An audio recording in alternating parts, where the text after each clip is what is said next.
shit, I'm the shit, just give it up. Everything is okay, even when I'm not. Time to bring it to the table. I don't know why, but there's something about like when you see good versus evil, when you see and I don't mean it like that, but when you see nationalities go against each other, there's something about it. You know what I mean? So when I see like black versus white, those are probably the most powerful nationalities, like in a way that we're influenced or we understand. So when I see them go at it in a ring, I'll be like, oh man, like it's like watching gods go at it. I should be straight. Yeah, it's like watching gods go at it. I love it. But yo, it's your boy, okay? Everything is okay. I got my man, StoopBoy, in the building. How you feeling, G? How's this quarantine treating you? Yes, of course. Good, bro, good. For like the first... Got a lighter on you? Yeah. Awesome. For like the first month and a half of this shit, I was just... You been working? You a worker? You an essential worker? They laid me off, but I started doing the food deliveries and shit. Oh, yeah. Started doing the food deliveries and shit. Uh-huh. So niggas is essential now. Yup, facts. You know what I'm saying? I mean, and that's, lucky for us. I can't say it enough. Lucky that I sell soda, G. Lucky I sell soda. If I didn't sell soda, and your shelves are empty. I'd be at, my shelves are empty. Usually my shelves are, yes and no. You know why? Because it depends on the tide. Sometimes, like, when this shit first hit, everybody bought mad water. So, yeah, water was completely empty. But, as it's going on, you see it dying. You know, how much soda can you have in your house? How much water can you have in your house? How much before you're at a maximum capacity and you can't fit no more? America drinks the most soda, though, no? I would think so. I would think America does the most of everything. Yeah, that's what I'm saying. We're a most country. I feel like when it comes to all the bad no, shit matter of fact, you, we should word this right. New York is probably the most state. I don't think it's only United States. I think, I just had this conversation, B. All them country people and they Mountain Dews. I get it, but look at this. Look at when this pandemic hit, right? The hardest place it hit, ironically, is the same place where it's really at, New York. You know, it's really, really hard and hard-hitting here. I find it odd that Trump wants to open up 3 states, and it's not New York. You can't even think about opening New York. You know, have you seen videos? I don't know how real it is, but I've seen videos on on Sam Tripoli shit, on Bravo shit, where it's they're showing hospitals empty. Mike Bravo has his students. He owns gyms, so he had his students go out and film the hospitals in their neighborhoods to see if they're full of empty. A lot of those hospitals are empty. What does that mean? Outside of New York, outside of New York State, a lot of hospitals are empty. We're also overpopulated, bro. New York State itself is a problem, yo. We're overpopulated like shit, bro. Yeah, there's way too many people. There's way too many of us, and I think that's why, to some extent, you know what this virus got me feeling? This virus got me feeling like Mother Nature was like, yo, y'all need a reset. Y'all been in a good comfort zone for a little bit too long. Come on. We haven't had nothing really happen. We've had tsunamis. We had Hurricane Sandy. We have earthquakes. You know, I remember this shit in Chile or whatever. I know we've had, but to think about something crazy coming along, like a virus that could completely annihilate the human race, only some people are susceptible to being saved. Don't that shit sound like Noah flood? That's a good ass point, but my baby mom's was telling me something. She got this friend that studies something. She majors, I don't know what, in college. Okay. But whatever. It made my girl feel like she's educated on the topic, right? Okay. What she did? Archaeology? What she did? I'm not sure. But I really don't know, because she was telling me, and I was like just trying to get my point off at that point. You feel me? Of course. But so I'm sure she had a very valid point herself. Yeah, exactly. She said that although this does help the environment and wildlife is thriving and all that right now. Okay. When shit kicks back up. Yes. We're all gonna hit it at the same time. That's the problem. You know what I'm saying? We're all gonna jump in our cars. That's the problem. We're all gonna jump on the bus. That's the problem. We're all gonna, you know what I'm saying? Well, you know what they're arguing too, G? So niggas are gonna go to those 3 states. There was a couple. So? Of course, there was a couple right now that they wanted to get some Thai food or something like that, and they went they drove 2.5 hours all the way up to wherever to go get this Thai food. Just ignorant. No, they can't take being in their house no more. That's what I'm saying, they're bugging out. Yeah. It is stupid, because why are you gonna go and risk yourself or risk somebody and go far away? I get it, but at the same time, they're bugging out. Once they give the green light for those 3 states, if they do, I feel people that are gonna I'll be run bugging there. In my crib too. I'll be in my house going crazy. So I have you been? What have you been doing productive? Just the deliveries, bro. But so you know, whole time you be working. Yeah, that's what I'm saying. That's good. That's good. I don't really do shit. Because I feel bad for that dude that hasn't figured it out yet. That dude that was like a bartender, or that dude that was like a freelancer, or like that dude that that is not hustling. I really feel bad for that dude that ain't hustling right now. If niggas is on the couch doing nothing right now, get you some Uber Eats, Postmates. They're taking. You giving them gems, yo. He's giving y'all gems. You hear me? Everybody right now. Everybody, they taking them. Yeah, facts. You know what I'm saying? Like, facts. There's really no excuse. And like, people just got their checks, so like, I know. That's what I'm saying. That's what's making people comfortable to just stay at the crib too. But there's only so much online shopping you could do, bro. Yep. You know what I'm saying? Like, yep. My bad. No, you got it. There's only so much online shopping you could do. You feel me? So it's like, bro, don't blow your checks on dumb shit. You feel me? Like, nah, don't. But that's what people are doing. You know, a lot of people that, ordered a lot of shit online. Bro, they went on there, and Amazon's been sucking dick right now because Amazon, you can't even order shit now. What are y'all doing? I'm waiting on some Amazon right now too, bro, and they talking about some next month shit. Yeah, it might not come. Yeah. But you know why I don't like that? They know it's not gonna come, and it pisses me off because they don't tell you that in your order. They say it's gonna be here whenever. That's a lie. And the problem, and the issue is you can't call them right now. Amazon's not able to call. Yeah, everything's jammed up. They have this thing right now where if you need your money back after your due date, they just automatically refund it. They're gonna holler at you later. You just go to your order and it's a refund tab. Sorry, it hasn't come. Would you like to refund it or try again? Refund tab. They're not even talking with us. Shit. You know why? Because too many people are gonna, like with me, I ain't gonna lie, like I'm a master with customer service. Yeah. I get my way. Yeah, I feel it. I get my way. Like you got a job. Your job is to serve me. I'm your customer. It's just to make me happy. If I pay for a service, it's simple. I ordered something you promised was gonna be here. Mm-hmm. Yo, at least 3 times I've either got a money back, gift card. I always get something from Amazon. They make it right. Now they can't do that. You with know, us. my stepmother used to do that with HBO. Like, really? Shit like that. Like, you know what I mean? She used to call Time Warner and be like, I'm not happy with the service. I want to disconnect it. And, you know and they would accommodate her. And they'd be like, no, what can we do? Like, I want HBO for 6 months or whatever. And they would accommodate her. Give it to us, nigga. That's like, hilarious. That's hilarious. That's how you get HBO. Nah, it's hilarious. I believe you.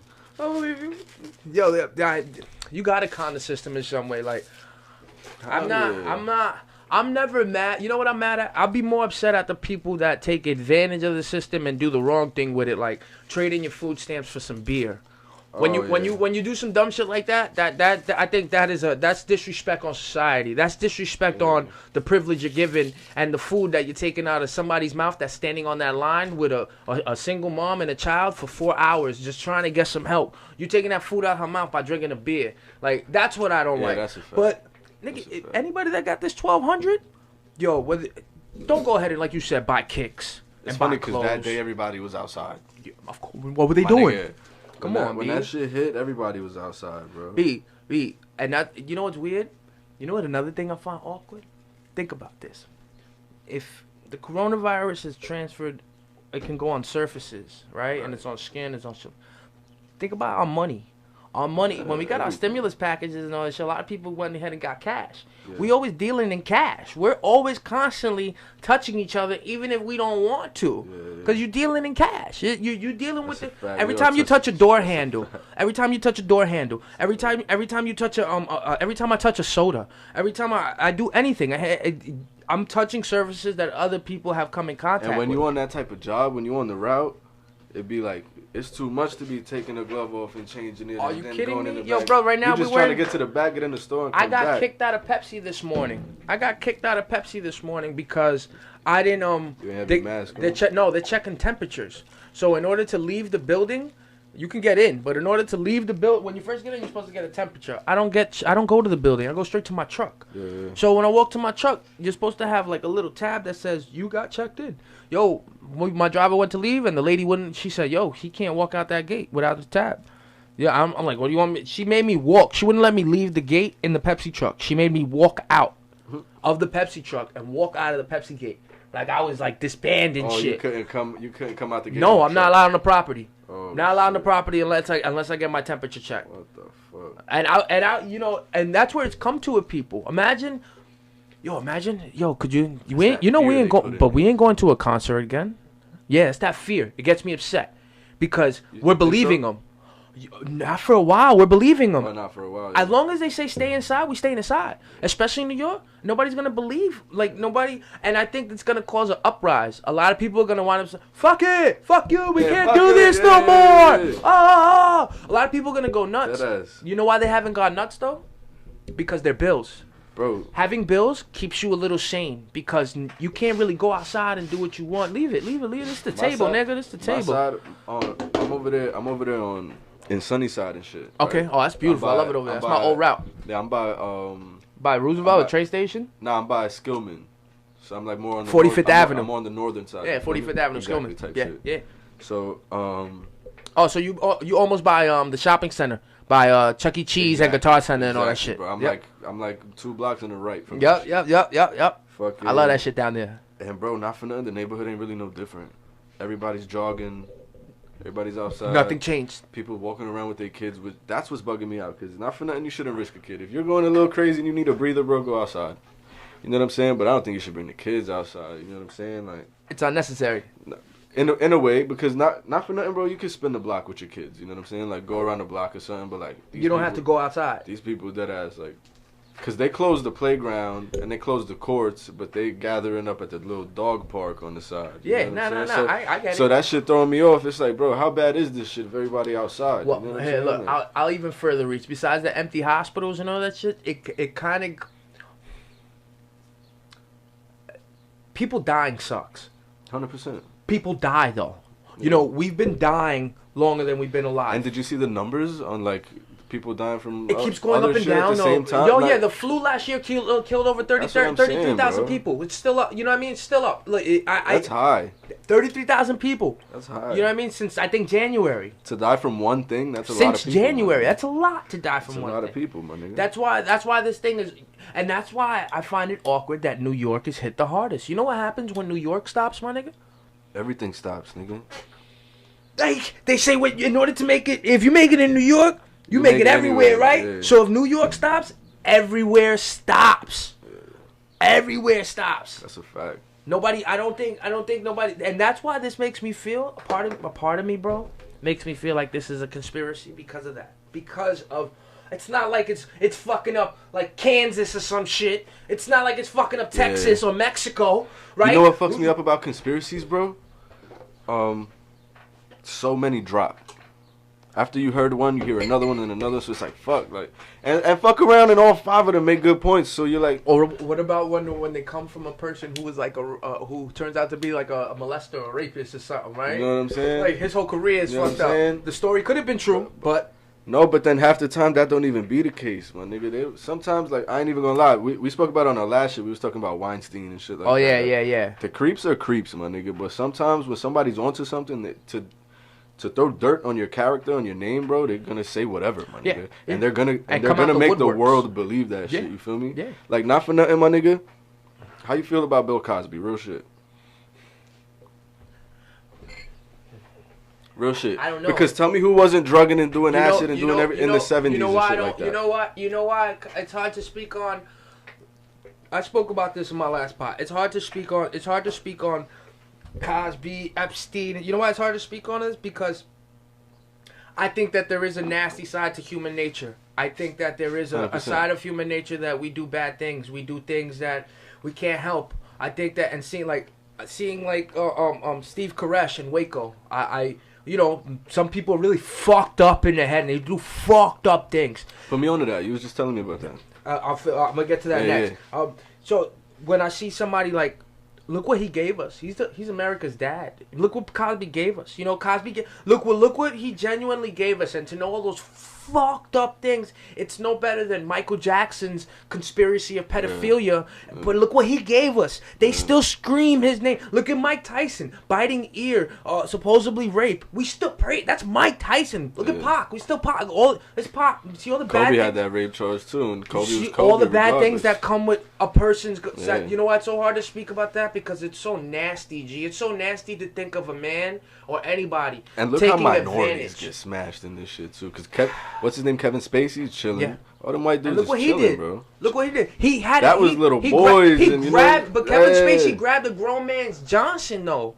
Grabbed the grown man, and you know what happened? The dude killed himself after Kevin Spacey put out a video where he was like mocking something, saying people die or some shit like that. He's cutting a fruit and he's mocking something. The very next day, the guy that supposedly touched his cock killed himself. Dang. Shit, come on. That's what I'm you saying. Don't make this shit up. Like, he's chilling in his crib right now. Of course, they all chilling. He's chilling in his crib. Look, they say Nicole Kidman's father ran a fucking pedophilia train. Like, you know, like, but that's my thing. It sucks that human nature comes with a whole bunch of ugly, but unfortunately, ugly made the United States. We don't own the United States. Native Americans did. Mm-hmm. We came here, and not only did we get them sick with like malaria and smallpox, and they died after we left. We came here, we saw them. We came back with swords and knives, and we gunned them down, and we gave them a little piece of land. Come on, this is the way human nature always works. Ugly attaches itself to the beauty that you would not get to have this situation right here. Have a podcast and conversation over it. Yeah. We couldn't get here without all that ugly, and it's unfortunate. So when you ask me about like Cosby and like, I'm going to go 50-50. I'm going to say that 50-50, like, yes, 50% of them, all the way they're ugly, nasty, disgusting men that did bad things. Right. But I will believe that there's a couple women that was with it. Whether it be for their career, that's what I'm saying, or whether it be for the moment. That's what I'm saying. These are powerful men. Monica Lewinsky sucked the president's dick. That should say enough about what power can do. Yeah. These are powerful men. Yeah. So, and one thing that, Weinstein, he always made right with his word. You know, all these women that he said he would make famous, he made these women famous. And famous. And they thanked him. Not kind of famous. They thanked him after they were supposed... Yeah. That's why it's hard to believe how far did they disagree with it. You know, that's why... I think that's where they factor in the manipulation and shit like that. You know what I'm saying? Yeah, don't be afraid of it. Yeah. Oh, yeah. But you know what I'm saying? Like, that's where they factor in that manipulation and shit like that. You know what I mean? And like... And talking about manipulation, so B, how is it somebody can be a cult leader? I've been fascinated for a lot of my life, if I'll be honest. I don't know why. Like I explained that bad part. I don't know why there's something about bad that I like. The Alpo, the Pablo Escobar, the Stalin, and I'm not saying this to disrespect nobody. I don't mean like I emulate them, I like them, I want to be with them, like them. No. What they did was horrible. Killing people is horrible. Mm-hmm. But the way they control the mob, the way they have their own cults, even now in death, there's people that are so enthused with them, what they did. Yeah. So right now I'm on Steve Koresh. Mm-hmm. He's involved with something called Waco. Waco's a place in Texas. Yeah, Waco, Texas. Yeah. Steve Koresh was a cult leader. Right. So he came into power, and it's just the way he controlled things. Not only he did music, but the way he spoke to people. He had people separated in quadrants. The evil things he did, though, he was having sex with 14, 15, 16-year-old girls. He was impregnating them, and they were having his kids. At that camp, there was over 2,000 kids. So he was growing the cult within himself. Because he was the Messiah. Right, all these people were manipulated to believe that this man was the voice of God. That he was the voice of God. There was people from everywhere. Australia, Israel, there were California. There was people going to Waco. Because they believed in this man. There was husbands giving away their... Yeah, when you're there, that's your wife. But your wife, you're not allowed to fuck as a man. But he is. The Messiah, the God told him... God determines who he has sex with. Yeah. He had over 24 kids there, all around the same age. Somebody else's wife. Tell me how that's not manipulation. That's 14, crazy. 15, 16-year-old women, bro. Mm-hmm. He was gathering up.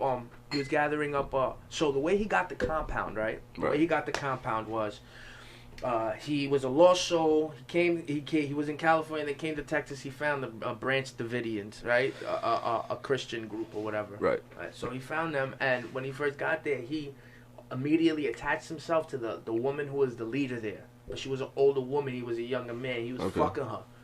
And she had a fear that her son would come back. Mm-hmm. And her son always said, if I come back, it's my place.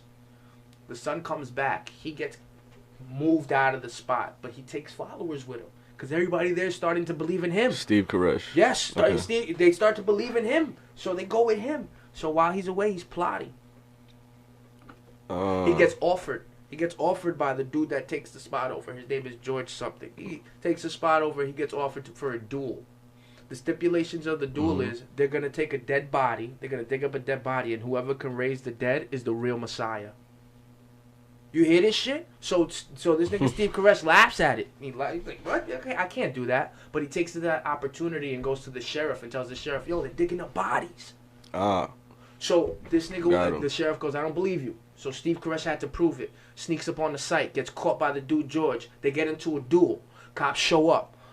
Guy gets hit in the neck. They both get arrested. Steve Caress gets charged with attempted murder. The other guy, he's obviously on the stand, but he's getting charged too because for almost attempted murder. I'm trying to show you niggas. Yo, so when they're in court, this dude Steve Caress controlled his whole.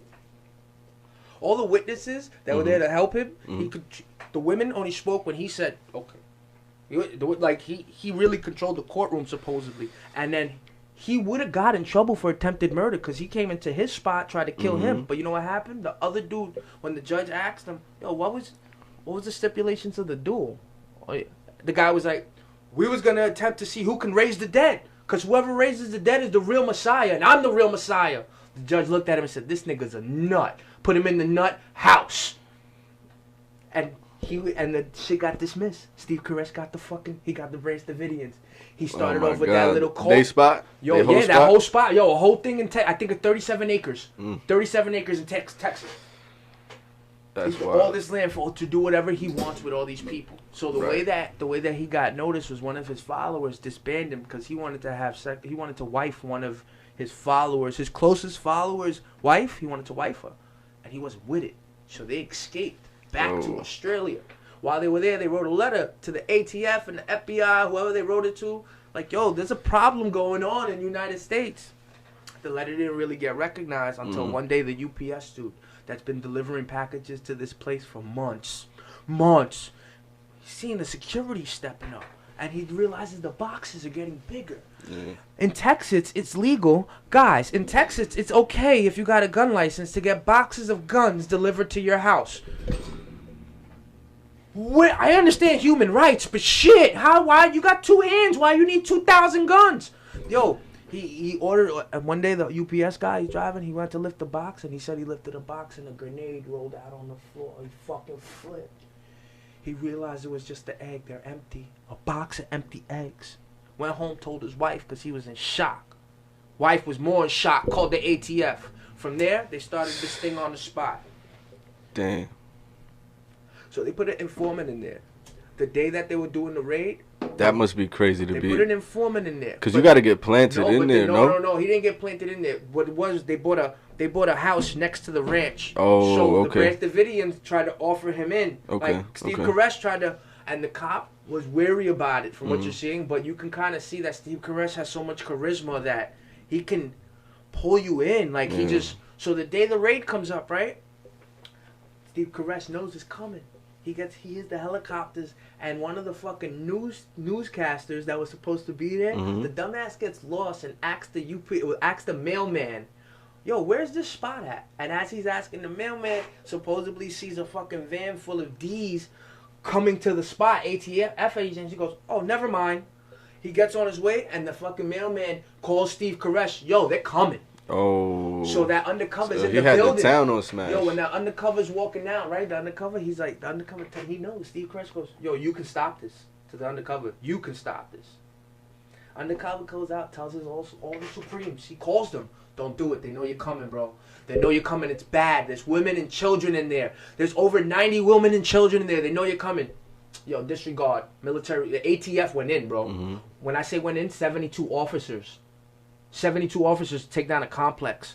Bullets everywhere. I think like 7 ATF officers died or were hit, and 6 of the Branch Davidians were hit. The ATF officers had to call a stand. They had to put their hands up and ask to be let off the premises. Like the Branch Davidians held it down, but That's Steve was hit. And he got clapped? Yo, he got clipped right here. 51 days. 51 days of a hostage, of a negotiation. 51 days. He let out some kids at a time, and then he said, yo, I'm not letting out no more. God said I'm keeping the rest. All this is recorded too. You hear his recordings like, I'm not letting out no more. It's spooky. Yeah, spooky. That's dark, nigga. And then when finally the FBI stepped in and the government couldn't take it no more, somebody okayed tear gas to be sprayed in the building. But the way they did it is they did it with big cranes and machines and broke into the building. Mm-hmm. When they broke into the building, you know what happened? The building started to set ablaze. And they have recordings of the people inside. You hear the guy saying, he wanted us to pour the liquid, right? He wanted us to pour the liquid, right? They have recordings. I don't know how deep the recordings are, but fact are, 90 people died in a fire. They ain't going to jail, nigga. I think only 9 people went to jail. 2 people got off. That's wild, bro. And there's a big battle because they were religious. Talk about blaze of glory right there. Though. We're religious. We're you know, KKK members. And I don't want to get in, and like I said, no disrespect, but KKK members and Aryan Nation, like these gangs and all this shit, that's what their ultimate goal is, to become religious, so they don't have to pay taxes and they get seen in the eye of the nations. Yeah. You know, they were a religion. They were the branch Davidians. They were a Christian religion. So it's like for them not to be able to preach there and whatever the fuck they're crazy. doing. If those women all believed that this dude was the Messiah and wanted to give up themselves to him, just like the women with Cosby and this dude. Mm-hmm. If these women make these decisions and have kids with these men, you know what I mean? Like, and I find it nasty because these men should know better. Come on, bro. Come on, you know better. 14, 15, 16. You're nasty. Yeah, that ass. You're nasty. That but ass. they don't know. But that's normally the mind of that type of person, like a cult leader. You know what I'm saying? Yo, imagine being a 40-year-old dude and you trying to follow a new trend, or you trying to, and then nigga, you see something you don't like. You're either going to get up and walk away from it and tell somebody, or you're going to handle your BI. Yeah. That's what we do. Mm-hmm. That's why shit like this only can happen in Waco, Texas. Yeah, that ass, bro. That ass. That's weird, bro. Yo, that story's bugged out, right? That shit is weird. I'm going to watch that shit for sure. I'm going to tell you what's more uncanny. So, I got this intel, this whole story from the podcast that I listened to on Wondery. Mm-hmm. Wondery podcast, that they have the whole thing where they talk about this, and I love it. I love history, so I'm listening to shit, and then all of a sudden, I look on the Netflix, and there's a Waco fucking document. There's a Waco series, but it was made in 2018. It's been there. About the same dude? Yeah, but they reenacted it with actors. Okay. Yo, these things coexist like this. They're basically almost certain details, but they're basically telling the same story. I just find it so bugged out that people can control people like that. Even a Pablo, bro. Come on. I understand there's a lot of people that'll have fear if I tell you I'm going to kill your family if you don't do this job. Yeah. You got fear. I get it. But especially if you know what you're looking at. You know what I'm saying? Like a Pablo telling you that, you like, nigga. Anybody telling you that though, like anybody telling you that, you gotta handle your business right there. And if you don't handle your business then you're victimized for the rest of your life because you're like this. Because you're still not sure. Because you don't know anybody telling you that. And you know what I mean? Like, so there's one side of that, but then there's another power that those Pablos have. You know what the other power had? Bro, he just found a person that would do it. Yeah. Yo, I need you to go plant this bomb in this plane. Okay. And that's where you get cults, because there's a lot of people that are just okay. Yeah, that shit was a cult in itself. Yo, that's what I'm saying. That whole Pablo compound, that shit was crazy. How you get out of jail because you own it? Them niggas is lit. He's another one I love. I don't know, him, and yo, like I said, no disrespect to Colombians, anybody that died in this shit. Kiki Morera, I get it. You guys, great. You know what I mean? Great job, because I'm alive and I don't have to deal with this shit. But there's still cocaine here, and I know the CIA brings it in, so I don't really know how much I gotta thank y'all. But for the people dying in this shit, all apologies. Pablo, I gotta give it up to the dude. He was that nigga, bro. Come from a dude from nothing. You figured out that you got a product that all the way across seas, these fucking gringos and all these, they want to party and they want to get up and they want to chill, and you figured it out. Bro, you ain't selling handbags. Yeah. You ain't selling Louis Vuitton. Yeah. You ain't selling kicks. You're selling drugs. That's bricks. Get the fuck out of here. That's amazing. Putting them in banana boat planes. Like, come on. Not even giving a fuck. Mm-hmm. Yo, fuck it. You bought the AirPad. That ass, my nigga. Yo. Yeah. All that was CIA in itself, though. Yeah. Because of the CIA, Pablo rocks how he rocked. You know what I'm saying? Because they needed the weapons to go to Central America. They need, you know what I'm saying? They needed the things he was making happen. You know what happened? You know what happened was they trusted Manuel Noriega, right? Yeah. They thought he was a good dude because he kept telling everybody, yeah, I got you. Yeah, I got you. And then when he was back in the corner, he couldn't do nothing. But all those weapons and all the corruption that stayed there, it hit the people in a way where now they know they could get away with it. Oh, he did that? Psh, I'm gonna double that. Yeah. I'm gonna triple that. Hell yeah. Come on. Hell yeah. That's why I respect I wish I grew up in to see like the news drop and shit like that. You know what I'm saying? Like, it must have been scary though. That shit must have been wild, bro. Scary times. I gotta answer you. I can't do that to my mom.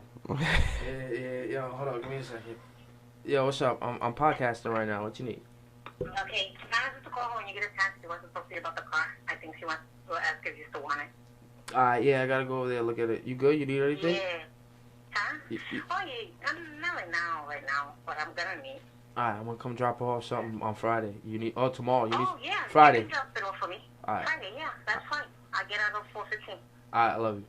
Alright, I love you. Bye. Mama love. Yeah, of course. This pandemic we having, I got I don't know if you know, but not to go off topic, but my grandfather, and one of my grandfathers, I should say, my grandfather and my great grandma both passed away.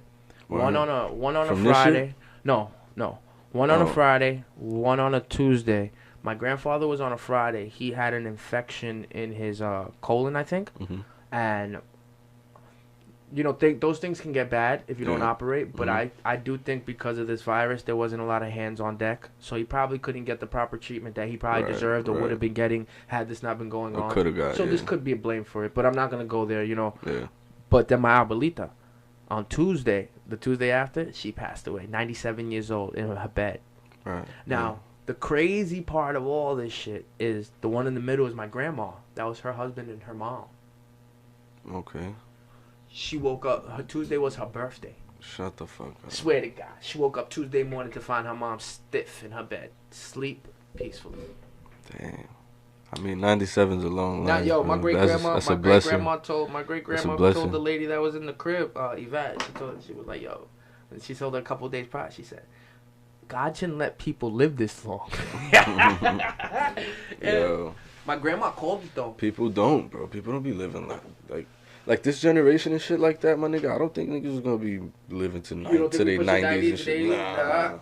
Nah, you don't think doing too much. You think we do it way too much? We doing too much. I don't know, we doing too much. Environmentally, like bro. I think there's technologies that'll help us live longer for some reason, like stem cells.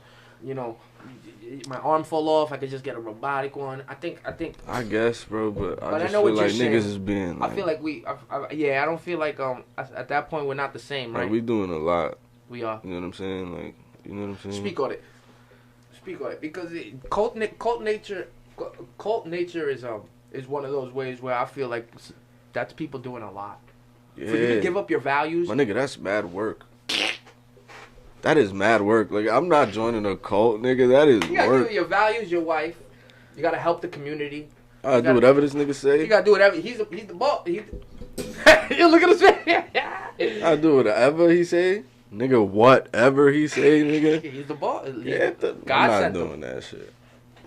Listen, man. What would that look like if God sent somebody, though, G? If I caught myself in a situation where a nigga's trying to what would it look like if God what would you have to succumb to and say, oh shit, that's God, to admit to that? Like, would it have to be like a spaceship?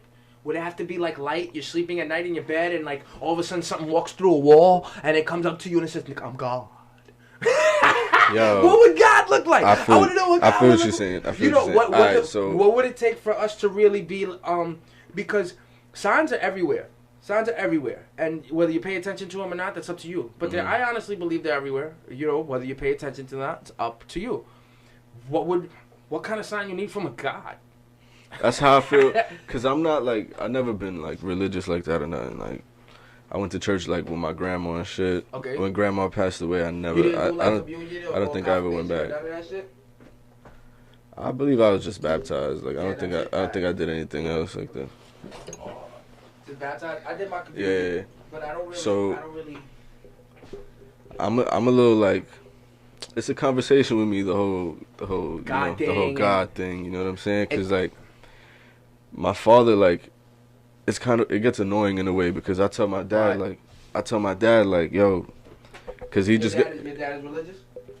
In a way, he's more so like, damn, how do you say it? Like, spiritual? He has a lot of faith, you know what I'm saying? Spiritual. Like, yeah, you know what I mean? Like, yeah, he has a lot of faith in things, you know what I'm saying? He believes in a so lot he of be shit. like, he just got himself a nice little whip and all that. And bro, my dad busts his ass, bro. Okay. My dad's kneecap looks like a fucking balloon. Why? But that nigga walks and he just on it all day long. You gotta get an operation. My dad always had a fucked up knee. Oh, but he could get that operation. You know what I'm saying? Yeah, but he's like, bro, I don't got the 6 months to be laying down, my nigga.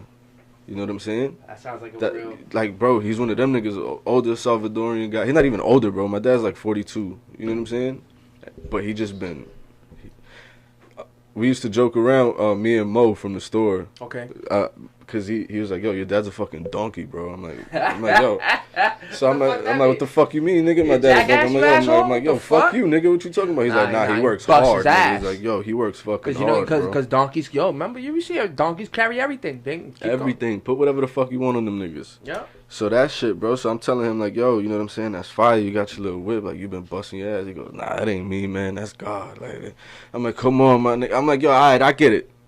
But you worked hard, bro. Like, you did it. I'm like, nigga, look at your leg, bro. Like, but you did this shit, bro. You know what I'm saying? I get why. And that's how I feel about everything. Because it's like, all right, I feel like the religious aspect is like the faith in it. You feel me? Like, yeah. Like tonight you pray. Mm-hmm. You say, yo, tomorrow I'm gonna have I'm gonna have Tweezy on the podcast. You know what I'm saying? You prayed for that last night. Today I'm here. You know what I'm saying, nigga? But you hit me up. I mean, like we spoke about it. We talked about it. You know what I'm saying? We was in the DM having a heated battle that we're gonna get into. We was talking about 50 and Ja. We gonna get into that. But you know what I'm saying? Like we had a conversation that got me here. You know what I'm saying? Like, so it's like, bro, everything is you. Everything is you. You know what I'm saying? You so have like, to make it work. You have to do the so work. I understand like the spiritual aspect of it, of you just wanting to have that faith in something. You know what I'm saying? Like, I feel like that's what it is. Like there's an algorithm to it. You know what I'm saying? Like, so that's why I felt like I could never get with it. You know what I'm saying? Like, because, bro, like, I want to believe that there's a nigga up there making shit happen. I want to believe that shit. I mean, you never been saved? But then this is what I'm saying, my nigga. Niggas ain't. But you think it was coincidence? Like, you ever had a gun in your mouth? In these days. Is that coincidence? In the times of the Bible, like, you know what I'm saying? Who's writing shit? I don't really believe in it. I don't like, really believe. Who wrote all this? Who wrote all these things? I don't. It's hard. Like, there's stories at the end of the day. Just because that's what I'm saying, just bro. because they're put in a certain. And I know you can go back to a lot of things, but goddamn, yo, for you guys to say like, yo, for the calendar to only be 2,000 years old. Our calendar, and then their calendar is 3,000 years ago, and then they're in the year 1999, and then yo, everybody got all different numbers. Like we don't know when humanity started, because really, we got no clue. We got no clue. We don't got no clue where it started. We don't got no clue how it started. Like, we honestly have no clue, and I don't know if it's like a scary thing, but yo, I always said we came from monkeys. You think so? I always kind of I'm like joking about it, but in my head I believe it a little bit. You 50? I think we came from primate. I think I could. They got thumbs. I believe in evolution. They got thumbs, bro. So what? A lot of things. So what? Nah, nigga. What you mean, nigga? Animals be having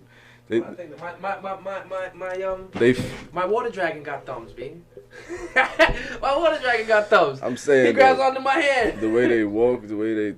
Like, just the way they do everything. I feel whatever. I don't know. Well, I think you got a point. You know why? Because they got this orangutan that he's using a spear to fish. You know what I think? And whether or not a human showed him that, it's the laws. Can still do it. The laws of religion that like turn me off to shit. The fact that there are laws. What kind of shit is that? Like, what the fuck? You know what I mean? Like, and who came up with the fact that Jesus looked how Jesus looked? What's your image of Jesus? Deadass. I don't. You're asking if you think Jesus Christ, what's your picture of Jesus in your head? Whatever they showed me. They showed me this freaking guy with hair and with long hair and a beard, right? He has to have blue eyes. Who the fuck knew that? He has to have blue eyes. We don't have a picture. My nigga, who knew that? Wait, we do though. We do. Who knew that? Da Vinci. The Last Supper. He knew him. Yeah, I don't know that dude neither. You're right. You knew him? Like, you're right, but supposedly, yeah, that's the last. That was just the image given off to niggas. And you can't even tell if that's a man or woman if we getting down to it. And every religion, and like my Muslim niggas be saying, like, they just be saying, bro, it's all one God. Like, they just praise him different ways. You know what I'm saying? Like, so that's a cool way. Yeah, hell yeah. I'll be finger burning, man. I don't give a shit about Nah, but yeah, though, you feel me? Like, that's why I feel like Islam is cool, bro. Like, I fuck with how they got they shit going. You know what I'm saying? Because nobody, they don't force it with you. They don't force it on you. You know what I'm saying? Everything is cool. You know what I'm saying? And then I feel like I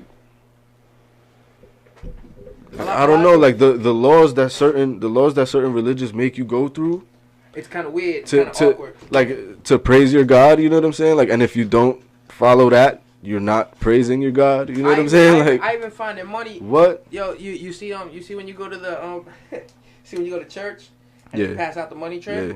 Yo, I kind of. That's when they go the hardest. Yo, bro, no disrespect, but that's when they go the hardest. I feel like I'm in a strip club sometimes, and the stripper's coming around, and I'm giving her $1. That's when they go the hardest too. That's when they like, yes, wow, put your faith in the basket. You know, don't look at it as money. Look at it as, you know, they go in, nigga. Like, come on, bro. That should be happening. At the end of the day, we know what's going on. Y'all don't pay for this building. Oh man, that sucks though. That sucks to have that. To that we know that. Kind of sucks that it's like that. That's that kind of truth, bro. That there's priests and people. I believe in energy. I just believe in energy. Like, whatever energy you put in the world is what you're gonna get. You know what I'm saying? Cause I had days where I'm feeling up and shit, and I have a fucking hell of a day, and then I wake up one day and be kind of down, and just it's a shitty little day. You know what I'm saying? Like, and you gonna deal. It's all what you do with this shit, bro. Yep. That's how I feel. That's how I feel. You know what I'm saying? Like, and it really ain't nothing against nobody religion. You know what I'm saying? But no. We don't. I don't ever speak. I don't ever speak to bash. I don't ever speak to bash. Normally, I speak from an opinion. And normally, I don't even talk about it. Remember what you just said? Normally, I don't talk about it. Everything is okay. You know what I mean? Everything is okay. Dead ass. But honestly, I'm like you said before. I do believe I'm a chimp.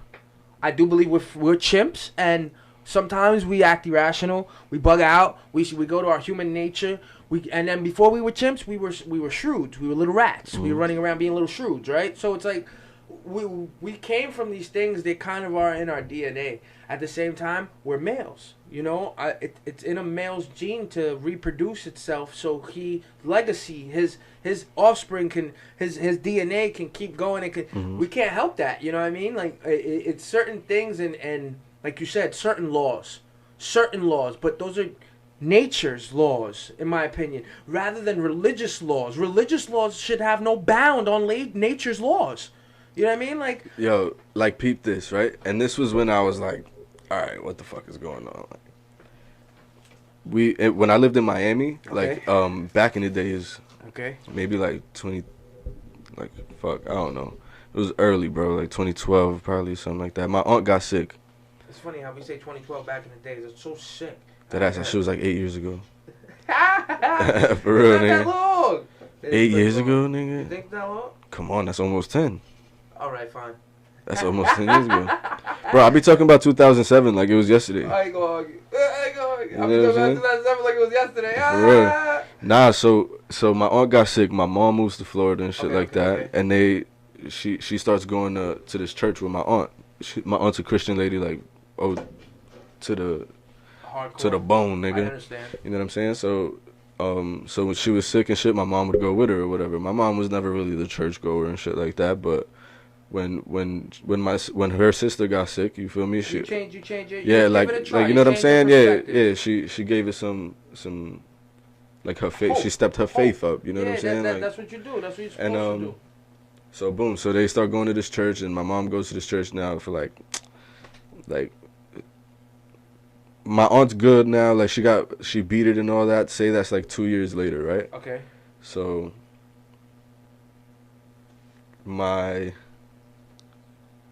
so then my mother gets pregnant with my little brother. Okay. Right? And then the church just stops fucking with her. Why? Because she wasn't married. Because she wasn't married to my step-pops at the time. You feel me? She wasn't married to him at the time. So then they're like, yeah, we're not gonna have We're not gonna have this fucking bastard child in here, like, bitch. Really? You know what I'm saying? So that's when I was like, how cool is this? How cool is this church shit? Like, how cool is this religion shit? You would think they'd hold you down at this point. Like, let's bring this blessing into the world. You know what I'm saying? Like, nah, they ran away from it. Nah, they was like, you got it, not here. You know what I'm saying? Wow, nah, fuck that. That's crazy, man. I believe it though. I believe it. I totally believe it, yo. The world is nasty. Like I said, that's what I'm saying. So it's nasty. Like, religion is no. The fact. I hate it. I hate that I have to watch the way I say things because I really have to. I can't stress enough how much killing somebody is viewed as a bad thing.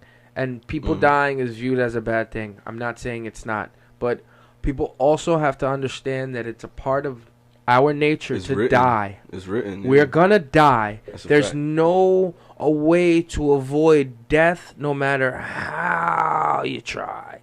So, with that being known, why the hell would a religion tell you that it's okay to kill another person because they ain't part of your religion?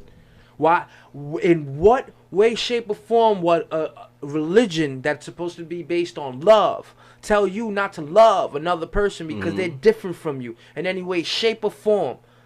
But just because they have a different skin color, different outlook, you won't even give it a try because your religion said no. That's that pregnant woman. That's your mom. Yeah. They won't even give her a try because the religion said no. What kind of God you love? That's what I'm saying. That's what I'm saying. Like, what kind of God you be loving? I thought he loved all his children. Like, I don't get it. I thought he loves everybody. I thought he forgives people for their sins. Oh man, I thought he got your back no matter what. I thought when you was walking in the sand and you saw those footprints, they were his. My mom was dead ass hurt by that shit. Cause imagine you get into it, of course, and then you like now you in the vibes. Yo, I heard a story so severe. I heard a story so severe with religion that this dude, this Jewish man, his son didn't want to be Jewish no more. When he found out he didn't want to be Jewish no more, the son, he told everybody in the family, yo, you're not my son no more. He's disowned. He can't come here. Disowned his own son. Disowned his own son because he changed his religion. Man. And even on his dying bed, you know what I mean? On his dying bed, he said he could tell his father, you know what I mean? Didn't acknowledge his presence. No, he regretted it. Oh, he did. He regretted it on your dying bed. For your religion, and then when he got asked about it, he was like, "Dan, are you mad about that your father did that to you?" And he goes, "No, I'm not." He said, "How could I be mad? My father fought oppression to be a Jew for 30, 40 years of his life. All of his life, he fought oppression to be a Jew. How could I be mad at him if he feels like I don't follow him? I can't be mad at him. I'll always love him. It's just I know not how to be like that."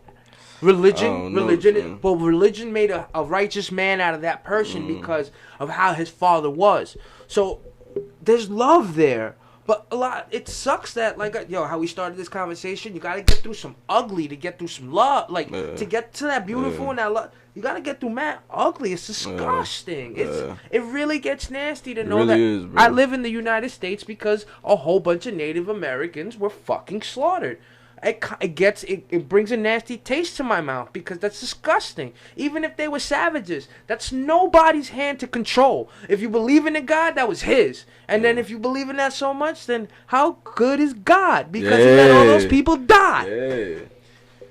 Come on, you guys are in a fucked up revolving door. That's why I'll agree with you, bro. We just chimps. Yo, my nigga, that's some good weed. We just monkeys, nigga. What you talking about? We just chimps. We just chimps and religious and fighting religion, arguing skin color, language. These are all barriers that we created amongst ourselves 100%. To keep ourselves 100%. Separated, segregated, to keep ourselves away from one another. This is what we did when those petty people back in the days, when beginning of time, had disagreements. That's what I'm saying. Like, how do you think that shit came about? Bro? Because they had disagreements, bro. Because I wanted to smoke this, and you wanted to smoke paper. And then he wanted to smoke paper, and your man wanted to smoke this. So I said, yo, then y'all come with me. And then y'all come. Yo, they were petty.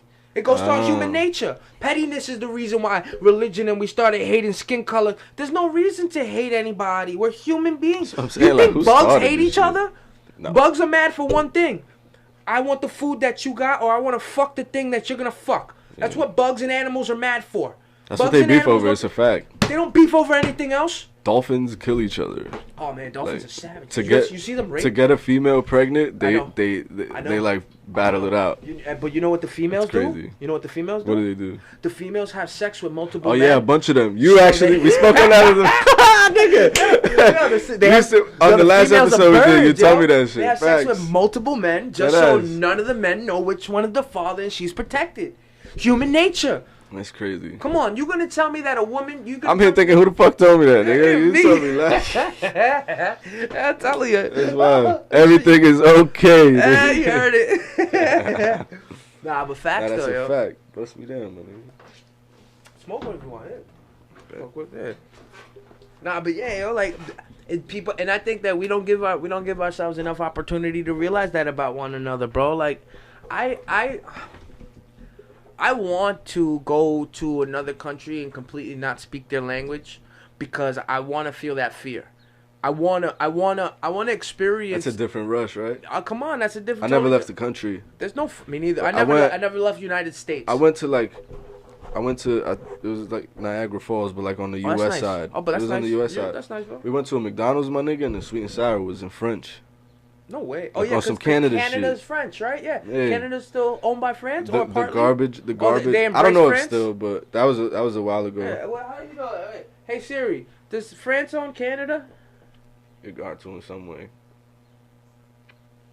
Yo, Echo. Does France own Canada? Yo, Echo. Does France own Canada? Look at that guitar. I was gonna smash that thing. France is not in Canada. No. Can I answer your question? No. Does France own Canada? Thanks for your feedback. Both of y'all bitches are stupid today. I don't think that. Nah, but they. France got something to do with it, my nigga, because everything was in French. Everything was in French, bro. Where you throw the garbage out, the garbage signs were in French. I think France used to own Canada, if I'm not mistaken. This is gonna bother me. I gotta find this out. Did France own Canada? There you go.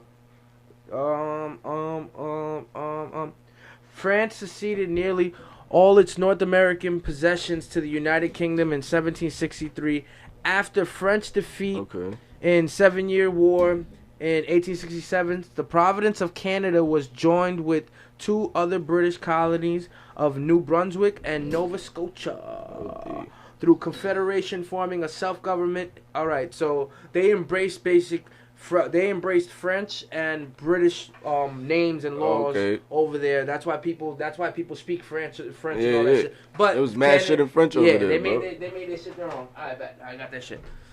That's great. No, I can't do that. Your chest was heavy right now. Oh no, I can't. I can't not know nothing. What's going on, B? I cannot know what's going on. It bugs me out. There was a nigga that he used to work in the store. He used to be like, bro, because he spoke mad languages, you know what I'm saying? Like, he'll speak mad Arabic, like fluent Arabic. I love those. Sa'ak. I love those. And then see a Spanish man in and spit some Spanish and roll it off. You know what I'm saying? Speaking to an Italian guy.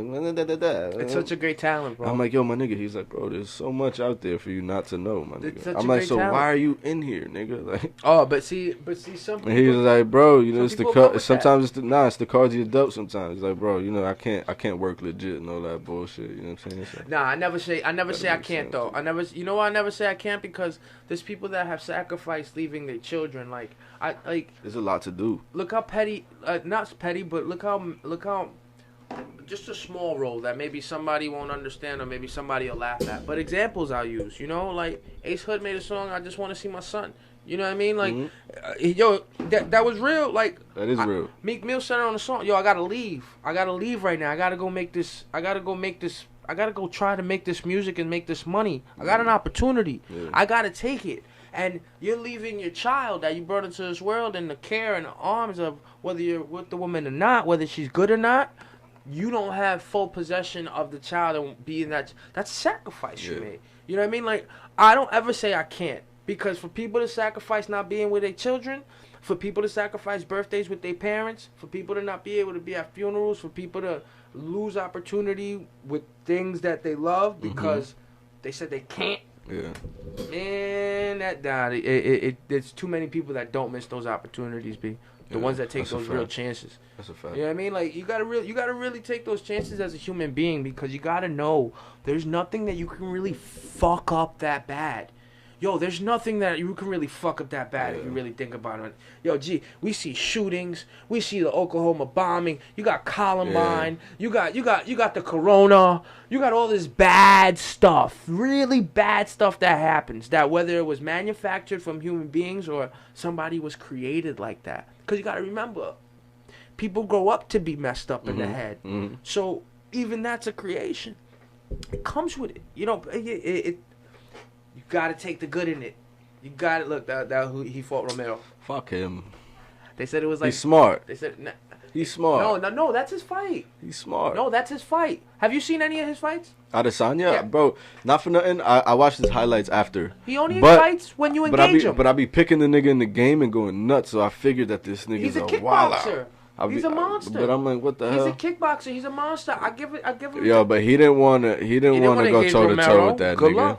Good luck, nigga. Romero's that's what I'm saying. Good luck, nigga. That man's a fucking. He was trying to kill that nigga. 42 years old, and he giving it to niggas crazy. You see his neck? Yo, that's crazy. He's a monster. I'm so scared. Crazy. Yeah, I'd be scared of seeing something like that, yo. That shit is crazy. This is a great fight too. This is Max Holloway versus Volkanovski, and Max Holloway loses this fight, but I fuck with Max Holloway. Yo, but this is where he lost his belt. They haven't fought, and he hasn't fought since. Yeah, he lost his belt in this fight. This is recent. This is 245. Right now, crazy. I think they're on 249 or some shit. I fuck with Max. Yeah, back. But he. I'll be honest, yo. The way I looked at this fight, Volkanovski came in like, I want to win this. I'm gonna take it. I know what to do. I know how to disrupt Max. See, Max's whole game, Max likes to tag you 1 2 1 2 1 2, keep it moving. He likes to get a rhythm. But the way you take away Max's rhythm is you take out his legs. So you're gonna watch Volkanovski's gonna chop his legs. He's gonna start chopping his legs. Volkanovski's chopping his legs. When you chop his legs too much, you make Max switch his stance. No power. When I go from my power hand switching to my other side, I can no longer do it. And look, every time I kick his body, I'm gonna engage his head. Volkan, that little short man right there, he played rugby. He was 260 pounds. You heard me? 260 pounds. Where's he from? New Zealand. Just like Izzy. That's why Izzy's in the building. To hold him down. If I'm not mistaken, they're in New Zealand for this card. If I'm not mistaken. Yeah, it was a good fight. I can't wait till this shit comes back. This is fucking my brain up. You don't understand what it's doing to me, bro. Just watching old fights right now. You don't. I'm not. I mean, like I do. I watch them on my phone, but I'm watching really old ones. Like I'm watching the first ones because them shits is lit. Yo, those was lit. Those fights made these guys. The Royce Gracie shits. Oh, those were the great ones. The bare knuckle joints. Them shits is crazy. Those bare knuckle joints are serious, though. Yeah. I don't know how those men throw themselves in those fucking battles, yo. You bare knuckle guys. I'm gonna tell you something. Guys. You guys are. I hope you're getting paid by the zone, yo. I hope the zone is paying you guys heavy. Shout out to the niggas that... Bare Knuckle, right? I hope Bare Knuckle's paying you heavy, yo. You guys gotta be getting paid $50,000 a fight. Like, because... Yo, that's the niggas splitting niggas, though. Shout out to the niggas taking the L's. Bro, that's fighting somebody in a street fight. Yeah. That's fighting somebody in a street fight without kicking and punching them, though. Because that's ridiculous, yo. Like... Yo, oh man, to see somebody get hit with bare knuckle, and they're fighters. And they be getting hit hard. Yo, they're A1 fighters, yo. They're A1 fighters. They just don't be having the shot. You feel me? They don't got the shot to move up, so they just do that backyard shit. Or not. Well, I see a lot of people that lost their shot go there too. True. Like a lot of people that lost their shot, they go there. True. You know, it must suck for anybody that was really good at something in their prime and can no longer do it. You know, like when your time is done.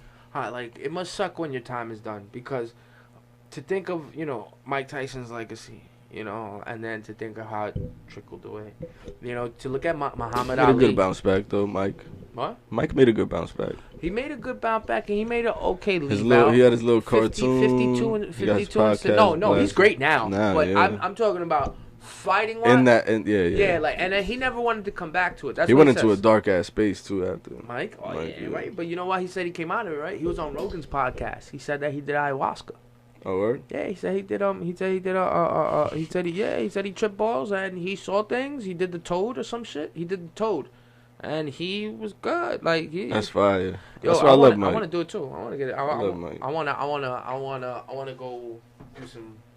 Either some good mushrooms or some. Yeah, I want to get out of here for a second, bro. I need to get the fuck out of here. Fucking, what the fuck is it gonna do? An hour, 2 hours of my life, and give a fuck. I need to get the fuck out of here. Quarantine is the perfect time. I be fucking with the acid. I like acid, bro. I can't do it no more. I never had a bad acid trip, but you gotta have 12 hours on you to spare too. Exactly, that's the problem, yo. That's the problem with acid because I would stay up for hours, fucking hours. Bro, I used to fall into these trips, bro. Your eyes turn and nigga, red and I felt like I would be there for like 5 hours, nigga, and then I look at the time and 8 minutes passed, nigga, like I'm like, fuck, I gotta do this for a couple more hours, yeah. Yo, B, I used to I love that shit, though. I got a story for you. I used to trip balls. I used to trip balls, and I used to do trip balls, and I used to do Molly at the same time. So I do acid and I do Molly at the same time. Jeez. Yo, B, that shit would have me so paranoid because I'd be home alone. So I'd be paranoid as fuck, trying to fucking watch porn and jerk off while I'm hearing noises. And I'm like, oh shit, somebody's coming in the house. And I'm butt naked running back and forth in the house. Like if there was a camera in my crib, yo. This nigga. How the fuck, good? How'd you get there, bro? Yeah, you know what happened? You know what happened was, I'll keep it 100. Yo, I was going to. Alright, so I was in a program for a long time, like a couple months, and I couldn't do no drugs. The only thing I was getting away with was Molly, because Molly comes out of your system. Then I switched programs, and they weren't piss testing me no more. So I stopped the Molly, but I had recently moved out the hood. I was good off of drugs. I met this dude. I went to go to this Lucy spot, and the dude goes, yo, you need bud? And I'm like, sure. He goes, all right, come back in half an hour. My dumb ass comes back. I get an eighth. That started a relationship. So now I'm tired. Like the dude in the deli, one day I go to see him for the eighth, but I caught the dude that was giving him the eighth. Right. I caught the dealer. Right, so I caught him right there, and I'm like, and I saw him, he was like, you're buying the eighth? My man, little white boy like this, bro. Short, you would never think he a hustler. Never think nothing. And I'm like, yeah. He's like, what's up? You want to smoke, man? Started the relationship. So every time he got something new, I was getting it. And, when I tried acid for the first time, everything had the. You remember that shit with Leroy Brown?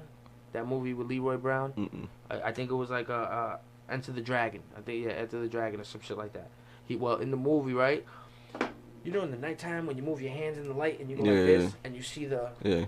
That's how everything is. It got the Jesus glow around it when I first did acid. Yeah, I never really had one like that. I used to like fall into like I was just like zone out, right? And it'll all be in the head, Did bro. You listen to any music or anything particular? Did you do anything particular? Yeah, I listened to a lot of Jimmy. Okay. I listened to the whole Purple Rain album, that Prince shit. Yo, this thing was on LSD listening to the Purple Rain. That ass. Yo, no funny shit. That whole Purple Rain shit. And this was like when I lived in Miami too. I haven't done acid in a while, but yeah, when I was out there, it was just the vibes, bro. Cause at nighttime you lay by the pool and the pool lights came on, like it would go blue, green, red. You know what I'm saying? So I sit on the side, and then when you look out, it had this nice little like setup, bro. It was nice, the palm trees on each side, and then when you look out to the middle, when you look out to the middle, it's like a little like ass. They had a fountain. They had a little fountain in the middle, so it was like a nigga. Acid paradise, nigga. I used to do drugs, yo. I used to do drugs and think I would want to go to a strip club. I want to go to a strip club, man. I'm gonna get some bitch. I would think I want to go to a strip club, bro. I can't do too much. Yo, I can't do too much.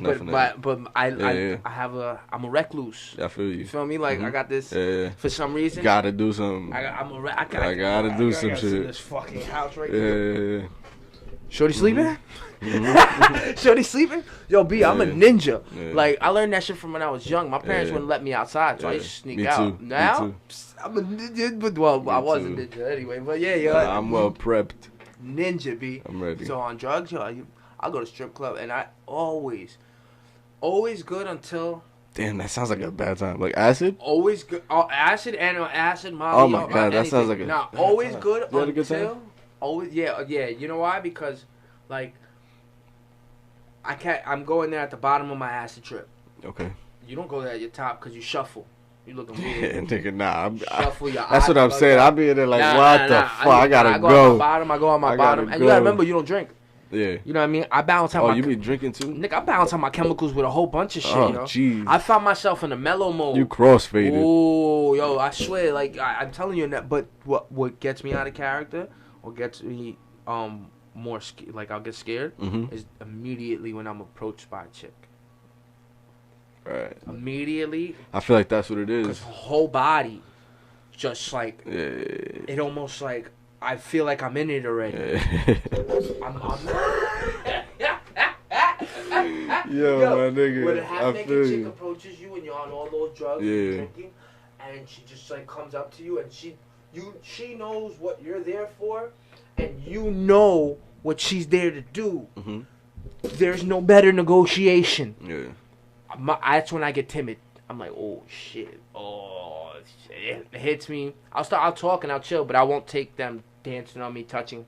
No, I don't like it when I'm all fucked up. That's gangster. I don't like it but I don't like it from. I respect that shit. Nigga, I can't be around. I don't like it people, because they random. Honestly, if I'm with a chick, if I'm with my chick and I'm untripping, I'm fine. Like if me and you take acid, I'm not like nigga, we chilling, we tripping through this together. Nah, like I'm not trying to get around mad people. Like, you know, whoever is in the room eating this acid. We're going outside somewhere. Whatever we're doing, it together, it's gonna be us. You know what I'm saying? Like no. But I won't go to a strip club with my man. Like I'm a solo drug abuser. Right. If I take drugs, 80% of the time it's solo.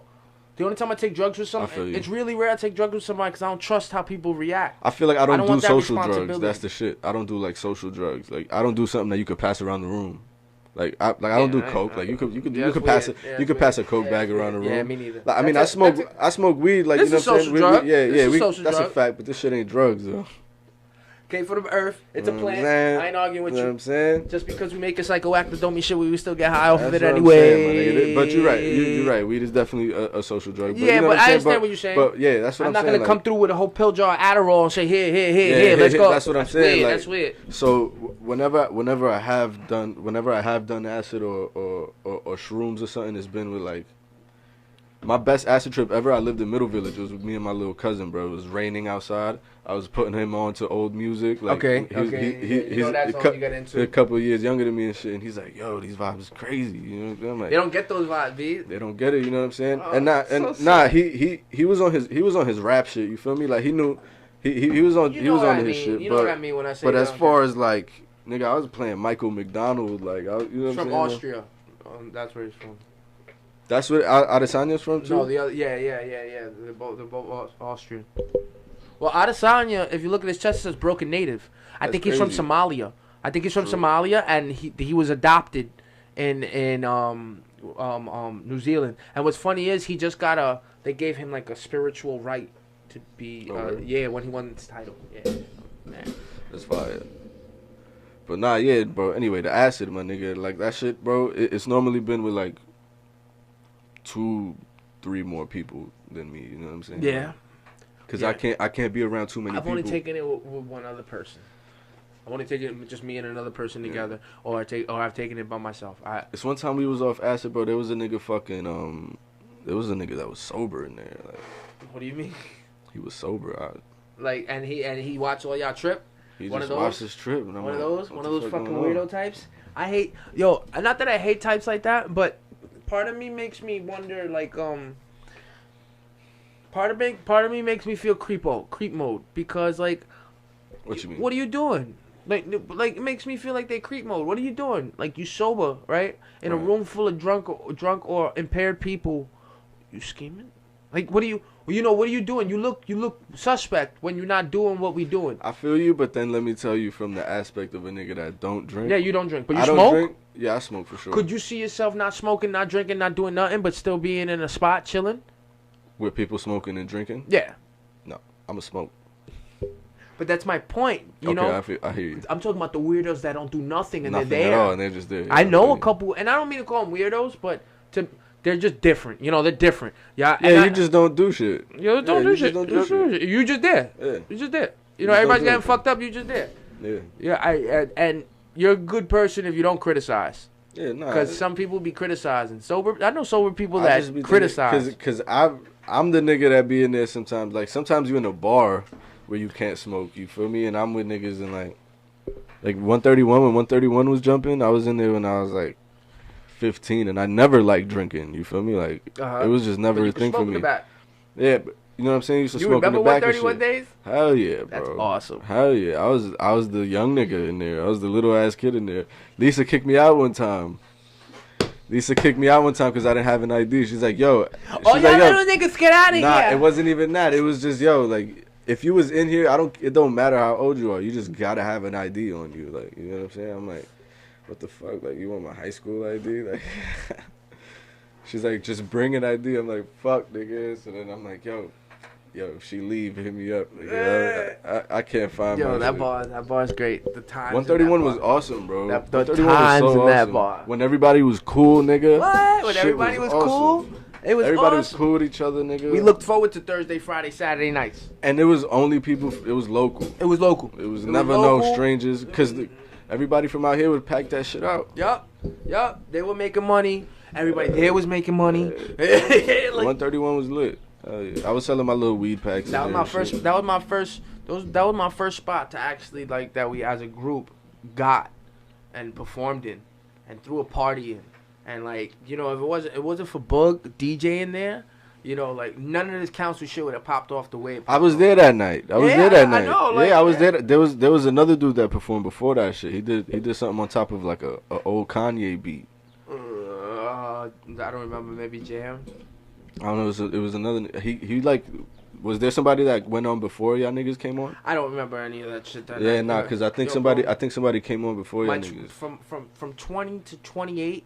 No, from 20 to 27. I told you I don't. Blurry. It's cloudy. I don't. Like, if I sit down and I wrote down memories, then I'll piece together dates because of moments in time and who died and if I did a. That's how I be that in my room. Shit. Like, maybe I should do that. Maybe I should take a brush and start painting how this all started in my brain, my first earliest memories, and just go off somewhere.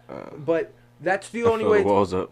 That's the only way it's gonna happen. Yeah, I just be tapping into like what was happening at the time. What grade was I in? You know what I'm saying? And then I roll off of shit. You go for me, I'll be honest. Like there's probably errors of guilt, cause like for me, like from the youngest memories that I have from like 4 years old, 3 years old, like I got molested when I was 4.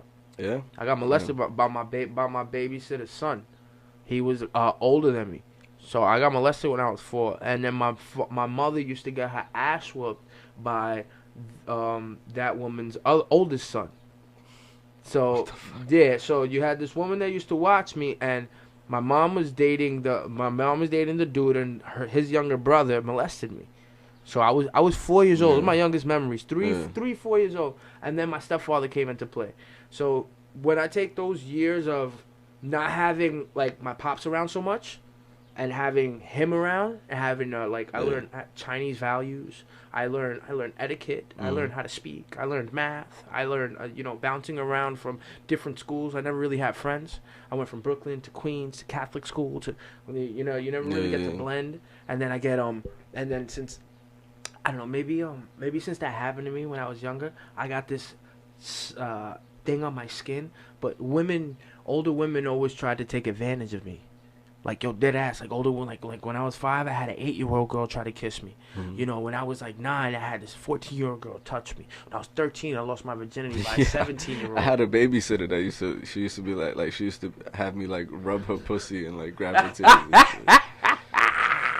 She wasn't even my babysitter. She was just like she wasn't even my babysitter. She was my boy's sister. Like like my dad. Yo, you stupid. Nah, because my dad had in his time he had his little block on Smash. You feel me? So he'd just be like, yo, go to Jennifer's crib and sit there. He'll go do his thing and then come get me.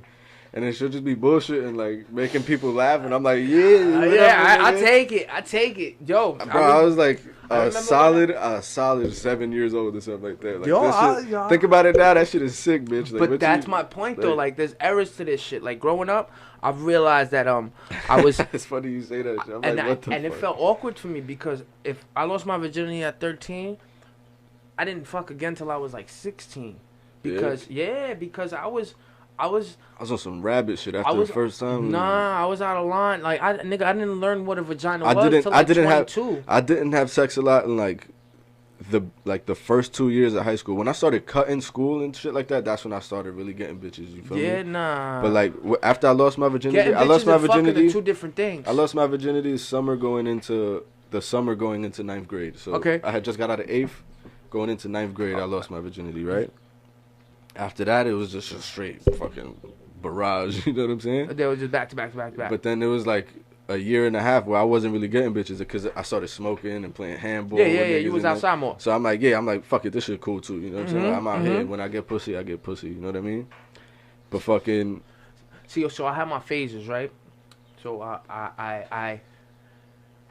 So you got your phase of like learning things, and then you got your phase of kind of trying to home in on your skills. You know what I mean? Like, I didn't have sex like that. I was afraid of pussy. I didn't learn what pussy was till like 21, 22, where I could actually look at it and do what I wanted with it and say, shit on my face and do this and put this like there and then and do this and then look. If I've had threesomes, there was only. I got turned out pretty early. Oh nah, see, I didn't get. I turned my, and you know what's weird when about that? When I was 15, my shorty was like 23. Bro, I ordered porn. I got turned the fuck out. I ordered porn when I was 5 years old. $600 worth of pay-per-view.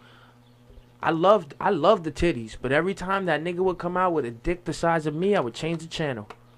You do that shit for a whole month. $700 bill, B. When I was 5 years old, like, I knew what sex was, but I was so intimidated by it. He said $700 bill. What? Yo, my stepfather was pissed. Shout out to my stepfather. Yeah, did I tell you about the time I tried to order WrestleMania?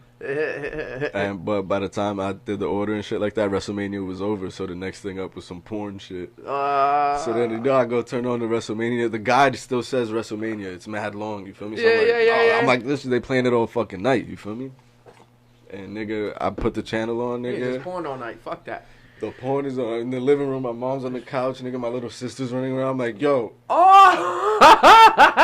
But then the guide is open and shit like that. My mom's like, nah, I see you tried to buy it, but change the shit. Because I left it open mad long. Bitch getting dick down and shit. I left it open mad long. I was like watching this shit, like trying to get my little glimpse of this shit. My mom like, all right, I seen it was a mistake, but turn the shit off. That's hilarious. That's that ass, nigga. Nah, but yeah, like, so then you got my, like, from, like, the 20s that I don't remember. That was just me using my skills in a bad way. To where, I did make music, and I did make waves, and I did get to enjoy the fruits of just being gay. You know what I mean? Just being, fuck it, yo. Like, whatever happens, happens. I've fucked a lot of people over. I did a lot of bad things to people. I take that shit on the chin. You know what I mean? I'm not hindered by what I've done. You know what I mean? Because I'm sorry for what I did to you when I was broke. I don't even apologize. I mean, I apologize. Nah, that's the only thing I can apologize for is that person. If I was fucked up, bro. That's all. Yeah, that's all. Seafood, eat food, or be food, my nigga. At that point, but that's my point. We all that human nature shit. It's part of our shit. You know what I mean? And that's why my 4 phases. Right now I'm in my 4th phase. I'm in my phase now where I know my talents. I know where I need to get better in. I know the things that I've done, and I know how bad I can be. Right. Once you know how bad you can be, you calm down. You got an advantage. But you could calm down after that. I would say it calmed me down. You walk around with your socks on. Yeah, facts. After that, you know what I'm saying? After you know what you could do, like, it ain't nothing, my nigga. Like, if you know that you'll die for yours, and you walk around like it ain't nothing, my nigga. That's it. That's all you need. You walk around like it ain't nothing, my nigga. That ass. If I'm supposed to die today, I will. But nigga, shit, you're not just gonna get me. Yeah, and that's what I'm not just gonna give it to you. Nah, if that's the cause of death, you know what I'm saying? Like, that's planned for me. Like, you're not just gonna. You leaving with something. Either you coming or you leaving with something, nigga. Like. Either you cover it or you leave it with something. Ain't that a fact, yo? I know, but a lot of people walk around like zombies, G. Once you got that, it is what it is. Why are so many people zombies then? Like, why are so many people zombies? Why because they can't inflict that. You feel me? Them niggas can't, because they can't do nothing to nobody. That's the niggas that's walking around, they looking at the floor like, it's the niggas like us that just want to fucking hug everybody. Like, yo, what up, nigga? It was good. My brother was shaking. Yo, what's up, nigga? You want a cigarette? I'm going in the store. What you want? Like, it's niggas like that, like, bro, once you know, I think Mike Tyson said it, like, once you know the havoc that you could cause, nigga, like, once you know that, you could be a peaceful nigga, bro.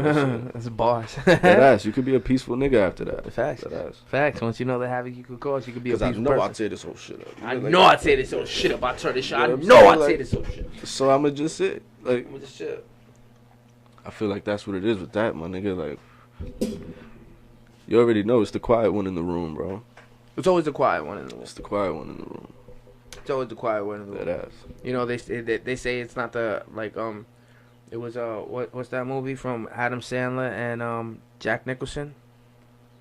Anger management? Anger management. He's saying, you know, there's two types of people in this world. There's a person that goes to work every day fucking pissed off for 40 years, and then he shoots the whole fucking place up. And then there's a person that takes charge with his anger, and he gets to where he gotta be. Yeah.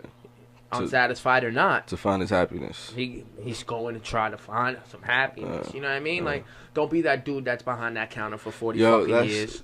And then want to shoot up the split. You know, because that's your fault. You didn't move. That really reminds me of what I was just talking about, like, with my pops and how hard he worked. You feel me? That's amazing. That's amazing too. That pops gives you that.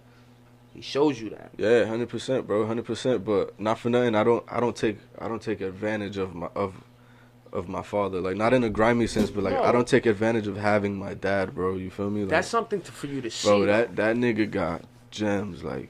And it's like, bro, he lived through every situation, you feel me? Street shit, then changed his life, then got a little fucked up, back into the street shit, then working, man, for the rest of his life, you feel me? But my dad had me, he was in the car wash on Linden, he was working over there. You know what I'm saying? I was fucked out. Yeah, bro, that nigga was just always on his bullshit, you feel me? And I don't take advantage of the shit that I'm seeing, you know what I'm saying? Like, I be on some, how we gonna get it quicker, how we gonna get it easier, you know what I'm saying? Like, do you think that's an advantage or a disadvantage, though? It's a disadvantage, bro, because what my father lays out is longevity. You know what I'm saying? Like, but you know everything that you got. My nigga, how far do drug dealers or how far do niggas? How far do fast money? Period. It don't even got to be drugs. Fast money. Period. Well, how long do niggas last? Well, bro? it's all about having a cutoff pace, though. You have to. Life is about moderation in any way, shape, or form. Yeah. Listen, if you want to take steroids and get bigger, you can do that, but you got to cut the steroids out eventually because you lose your nuts and then you lose your mind. Right. Look at Randy Savage, you know what I'm saying? Yeah. Look at Chris Benoit, you know what I'm saying? Like, CTE and all that shit's real. Like, doing things so much is not good. Taking hits to the head, not good. You know what I mean? Fucking too many bitches, not good. Having too many kids, not good. Doing too many drugs, not good. Drinking too much, not good. Anything that you do too much of is not good. We have to all learn moderation with things. That's why the best people in the world are the people that learn how to map out their life and budget it. It may sound silly because you look robotic. Mm-hmm. You look a little robotic when you put Post-its everywhere. You look a little robotic when you got a reminder for every fucking thing. You look a little robotic when you even have an assistant. When you have an assistant, you look robotic. You know what I mean? But there's something there's something about being in that spectrum. Imagine getting that busy. I want to be. Nah, son. Nah, I want to be. So where you got somebody doing everything for you? No. I don't want an assistant. I want to do my work. I want to get motivated. I want to be motivated in such a sense. You know why? Because at the end of the day, but I mean so busy that you can't, like. Nah, I don't. Imagine having to hire somebody if I'm working. To change the kids' diapers. The only time I have to hire somebody, the only time I ever have to hire somebody in my life is when I want something done, G. Like that ass. When I want something done. When I need you to do this. I need you to do that. I'm paying you to do. I need you to do a logo. Right. I need you to whatever. Right. When I need you to do something, then fine. But other than that, nah. I don't. I'll handle my own personal life. That's what I mean. Even posting, that's what I mean. If I could pay somebody to post up on Instagram and post all over the place and do everything, do all that shit, I would. Yeah, that's advertising. I'd pay you $1,000. I'd pay you $1,000 a month. Yeah, you're paying for advertising. So I don't have to do that. But what I mean is like you said, in your personal life, you feel me? Like I can't picture having a nanny, bro. I'll change my son's diaper before I have somebody else wiping his ass. You know what I'm saying? Like, I get that completely. Like, so it's like, imagine being that busy where like you have to make that decision. Like, bro, I don't even got 3 minutes to change this nigga diaper. I don't think I would ever be that. I wouldn't have a kid. I think at this point, I'm smarter than that. Well, shit, I got one already. You feel me? So it's like... Yeah, but at the same time... So it's like, nigga, I got choices to make. You feel me? At the same time, you know what you're doing, though, no? Absolutely. So, give yourself more credit on the back that you know what you're doing. You know what I mean? Like, you know what you're doing. You just have to...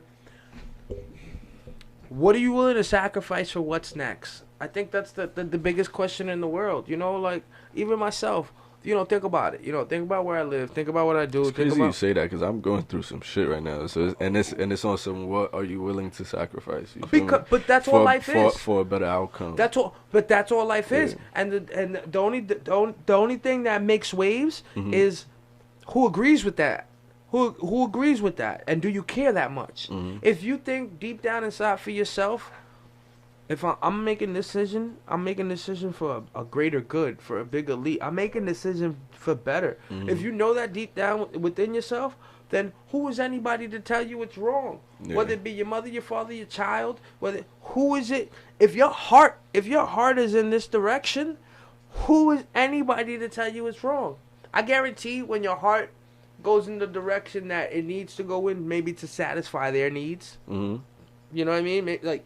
Come on, how many fathers have this sob story that, you know, they've been a performer all their life? That's what I've been hearing from a lot of artists right now. I've been hearing from a lot of famous artists that, I didn't realize how much I've been on the road and how much I've been performing, and damn, and with this quarantine, it's making me look at my kids. Like, I got a 5-month-old baby and I haven't been home, and I'm looking at him and I'm like, damn, I haven't looked at you. Like, I haven't.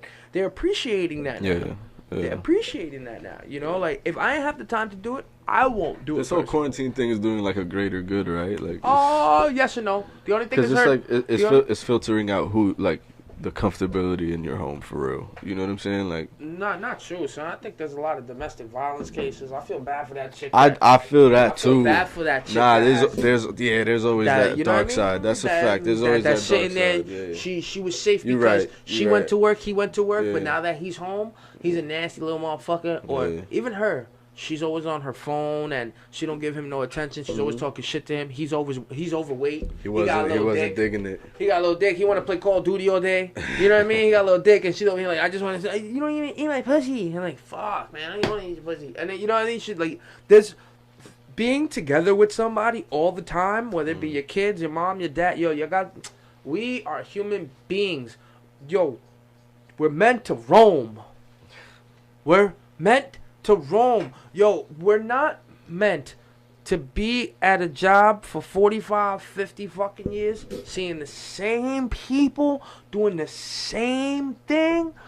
I get it. Masters are created like that.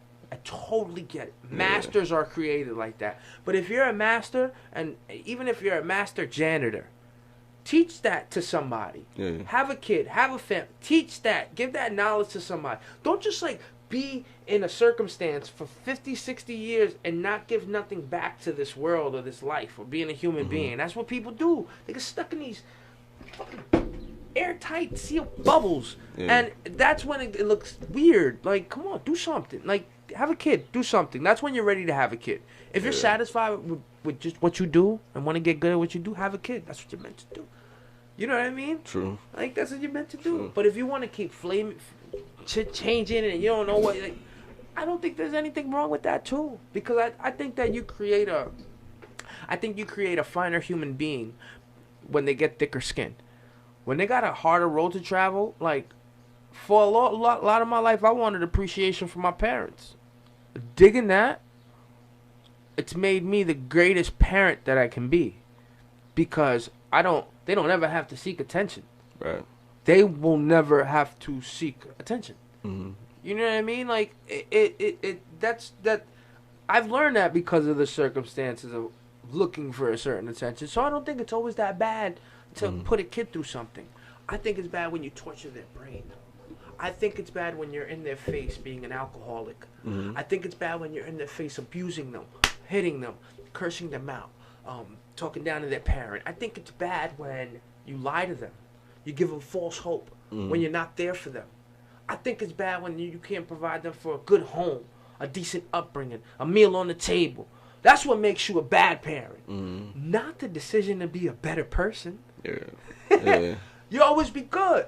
Yeah. But I gotta go be a better person. Yeah. That won't ever make you a bad parent. Yeah. People don't know how to separate the two. Yeah. You can still be a parent trying to be the best person you can be.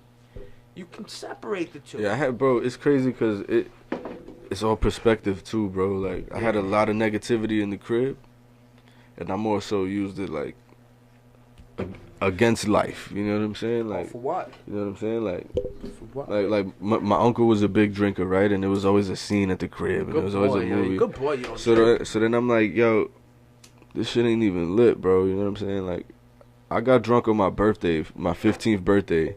Ellie got me drunk. Nice. Ellie got me drunk on my 15th. Yeah, I just got, like, back in touch with her and shit. We've been chopping it up. She's great. Fucking, she got me twisted. But then, like, after that, bro, it was like, all right, that was cool. But, like, it wasn't. I don't really like this shit, bro. Like, pass the blunts. You know what I'm saying? Like, I know. I get you like smoking, but even that, son. I think. Like cigarettes, bro. I was just talking to my mans. I'm sorry to cut you off. I was just talking to my mans. This guy is dead. You know that, right? Bro, I was just talking to my mans. You know this, right? Bro, I was just talking to my mans. Like, yo, it's crazy how I didn't start. Like, this wasn't in my face because of the kids in school or, like, you know what I'm saying? Like, nigga, that shit was in my... Cigarettes was in my face since I was little, nigga. You know what I'm saying? My dad's cup holder in the whip. Yeah, me too. My father. Pop blowing it out the whip. You know what I'm saying? Me too. Yep. If it was too cold, nigga, my pops was cracking it like this. So was weed. Nah, nobody really ever smoked in my house. What? Nobody smoked in my house. My grandma. My uncle did. Because he was the one that listened to the rap music. Like, he's the nigga that put me on the shit. You know what I'm saying? My grandma, since my youngest memories, she.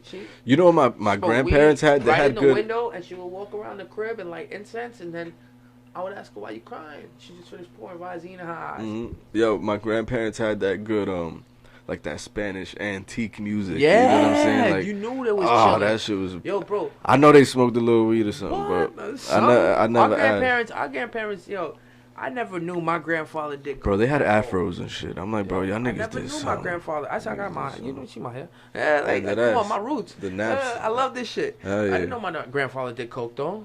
And then when he got hit and I moved into his room, he got hit. He became paraplegic. My mom, yeah, I was 15 years old. I never forget. I was 15 years old. I was chilling on the block of the Bronx, and he got hit by. I get a phone call. I was with my father, and he got hit by a car. And he was a biker for, like, the post office in Grand Central Station. So he was a biker, and he always biked everywhere. He got hit by a car, and he like, his body hit the pole, like a fucking like a fucking twig. Yeah, so he can't walk, and none of that. I get that phone call, and yo, I go into his room, and I find white, and I'm like, yo, like, and my mom's like, yo, your grandfather did coke all my life. I'm like, really? She's like, yeah, yo. I was like, damn, I didn't know that shit. That's another reason why I never touched it too, because it was like, yeah, I could just never put nothing in my nose. That's weird. Like, no, I've been there. Shoot a needle. I've been there to almost. Really? You know How what close? I'm saying? Like, close. I put it in my gum before. Close, bro. I love it.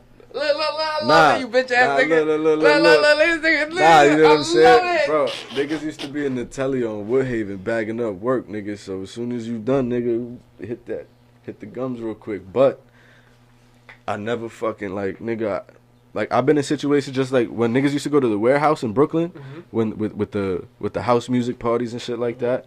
You know what I'm saying? Like, I've been right there, nigga, but I'm like, nah, I can't get that shit out of here.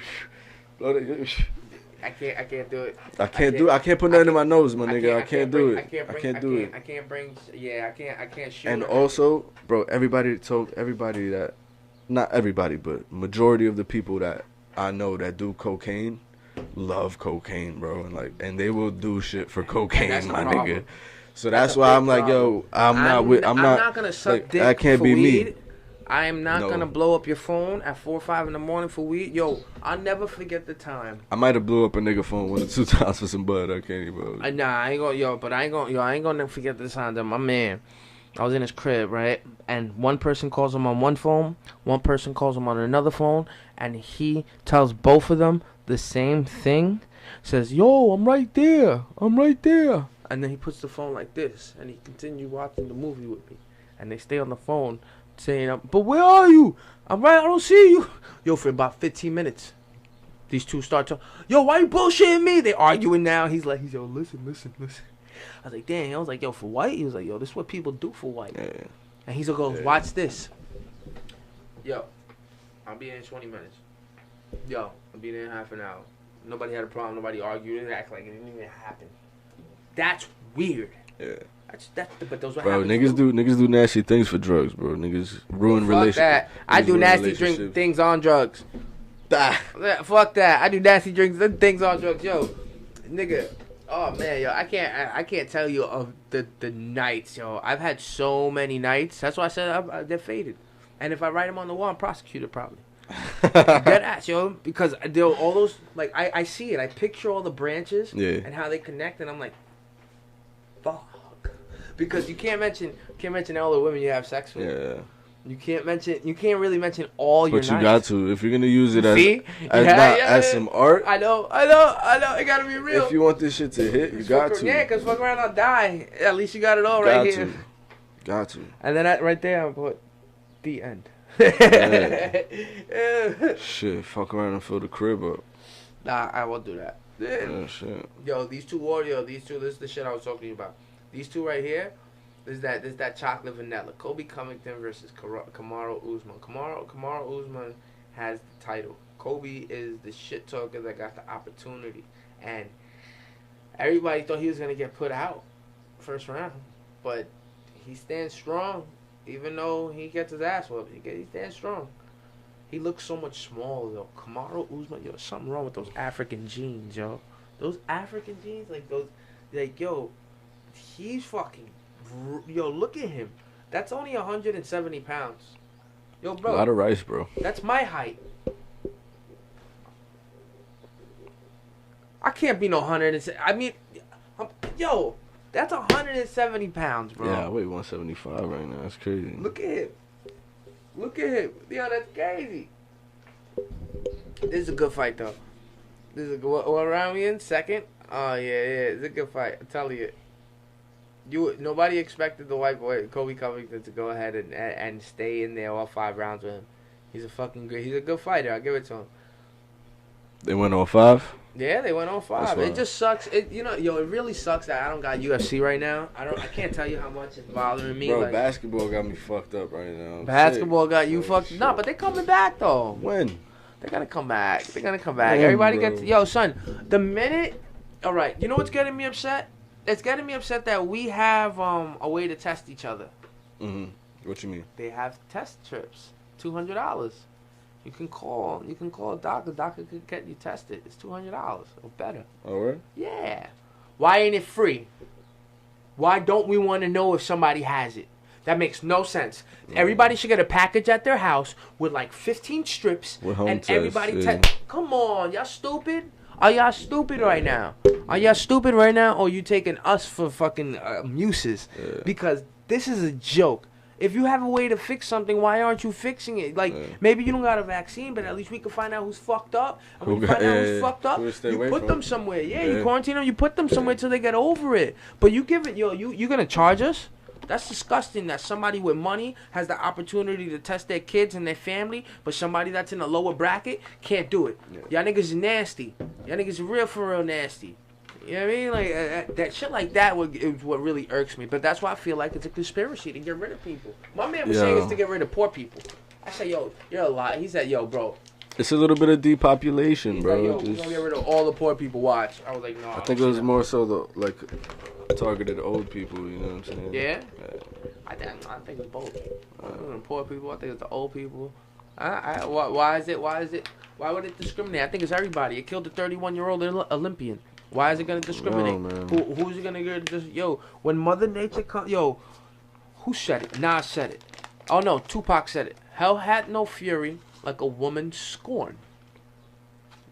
All right. Okay. That means you'll never know. He said that after he came out of jail too. If you think about that, you know what I mean? Like, a woman could go ahead and say you did something to her and go all the way to Supreme Court if you got enough money, and you got a big chance of going to jail. Yeah. You know, if you think about that, Mother Nature is called Mother Nature.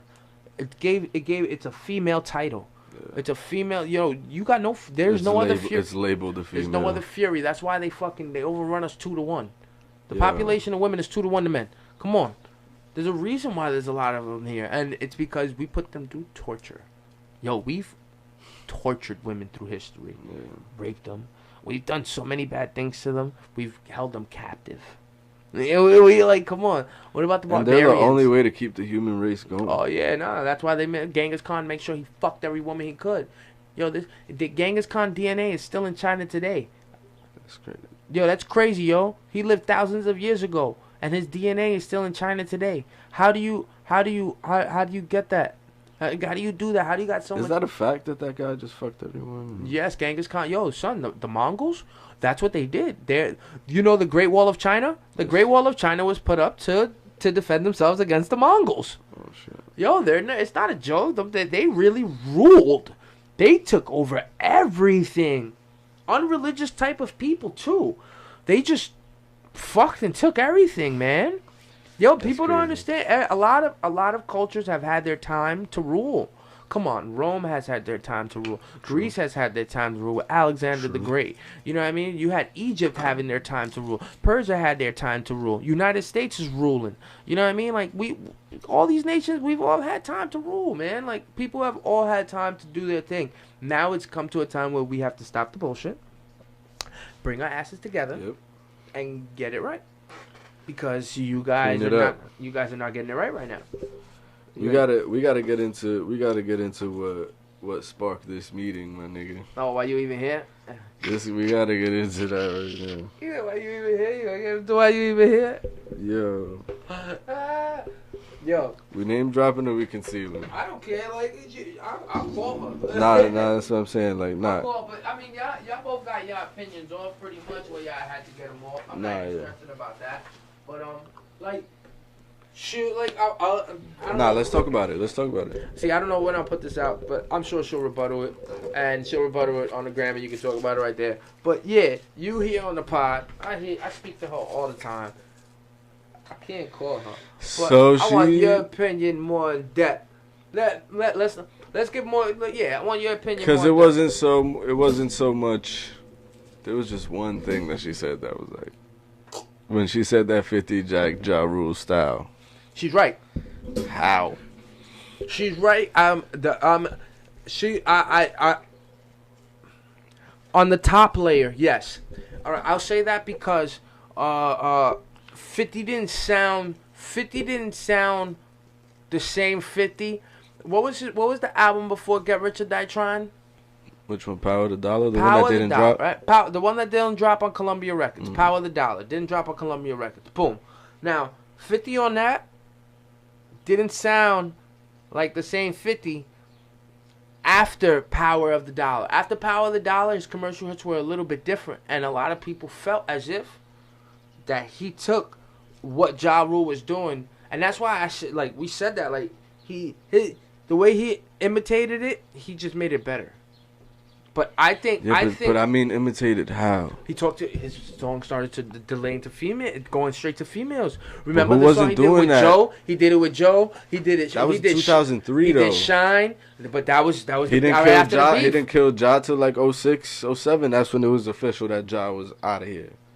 You feel me? So who wasn't doing singing and shit? Junior was ruling after Ja. 05, 06. Ja disappeared when Junior was ruling the mixtape game. Not really though, because he was still dropping with Murder Inc. and shit like that. And the what's that shit, nigga? I'm from New York. Yeah, that was late. Shit. That was late. You know what I'm saying? That was late, and he needed like 6 niggas to feature on that to do something. But all he did was make a cool little anthem. Like, it was a good song. Yeah, we fuck with that. I still don't know none of the Ja Rule's verses. Appreciate and that's you. the deal that I made. I fuck with that for Fat Joe and Jadakiss strictly. But I don't know any of Ja Rule's verses besides that one song with Jay-Z. Nah, but anyway, like in 03 or 04 when Beg for Mercy dropped, that's when they had Joe and Avant and shit like that. In the Elephant in the Sand mixtape when they was twisting up the dream beats and shit like that. Like 50 was on that singing shit, on that like really fuck your bitch shit. You know what I'm saying? So then it's like when you even I smell pussy. So I smell pussy. That you I'm balling now, baby. Now watch me. I you know what I'm saying? pussy. Like that's a fact. Die. But that was a shot at Ja. So obviously, you know what I'm saying. And what was the unit known for? Beat snatching. But see, but that maybe you know what I'm saying? They used to jump on beats. They used to jump on your beat. Things like that though, and make a better track. You know what I'm saying? Things like that though on a commercial stage makes it look like he jacked Ja style. It's things like that. Yeah, but how if we're years into this at this point? But Ja been doing this. Ja was what, 2000, 2001, 2002. Yeah, but that was Streets is Watching, and that was all that. That was all of that shit, my nigga. What them J-Lo shits, wasn't those like 03? Something like that. Let's Google them shits. What year was those? Echo. When did I'm Real come out? May 16th, 2003. It was young. 2003. This is what I'm saying. But Get Rich been out. All right, yo, Echo. When did Get Rich or Die Trying come out? 03. The film Get Rich or Die Trying was released about 14 years ago on November 9, 2005. When did the album come out? I know about 7 releases on or after tomorrow, including Raster Interrupt by Zoe Blade, Backbone Shut by up. Kalea, Echo, shut up. by Let me see. When did Get Rich or Die Trying come out? 2003. Oh, you know, so they came out at the same time. This is what I'm saying. So when was Ja? The question is, when was Ja thriving?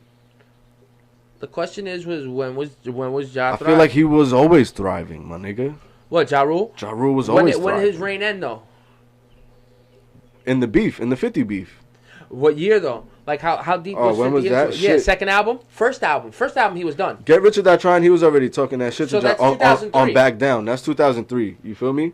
But Ja Rule, like, that's what I'm saying. At the time, he's the nigga on the DMX songs and shit like that. You know what I'm saying? Yeah, so after that, so at that point, like you just Googled, that I'm Real shit came out in 03. So that's when he was on that singing vibe.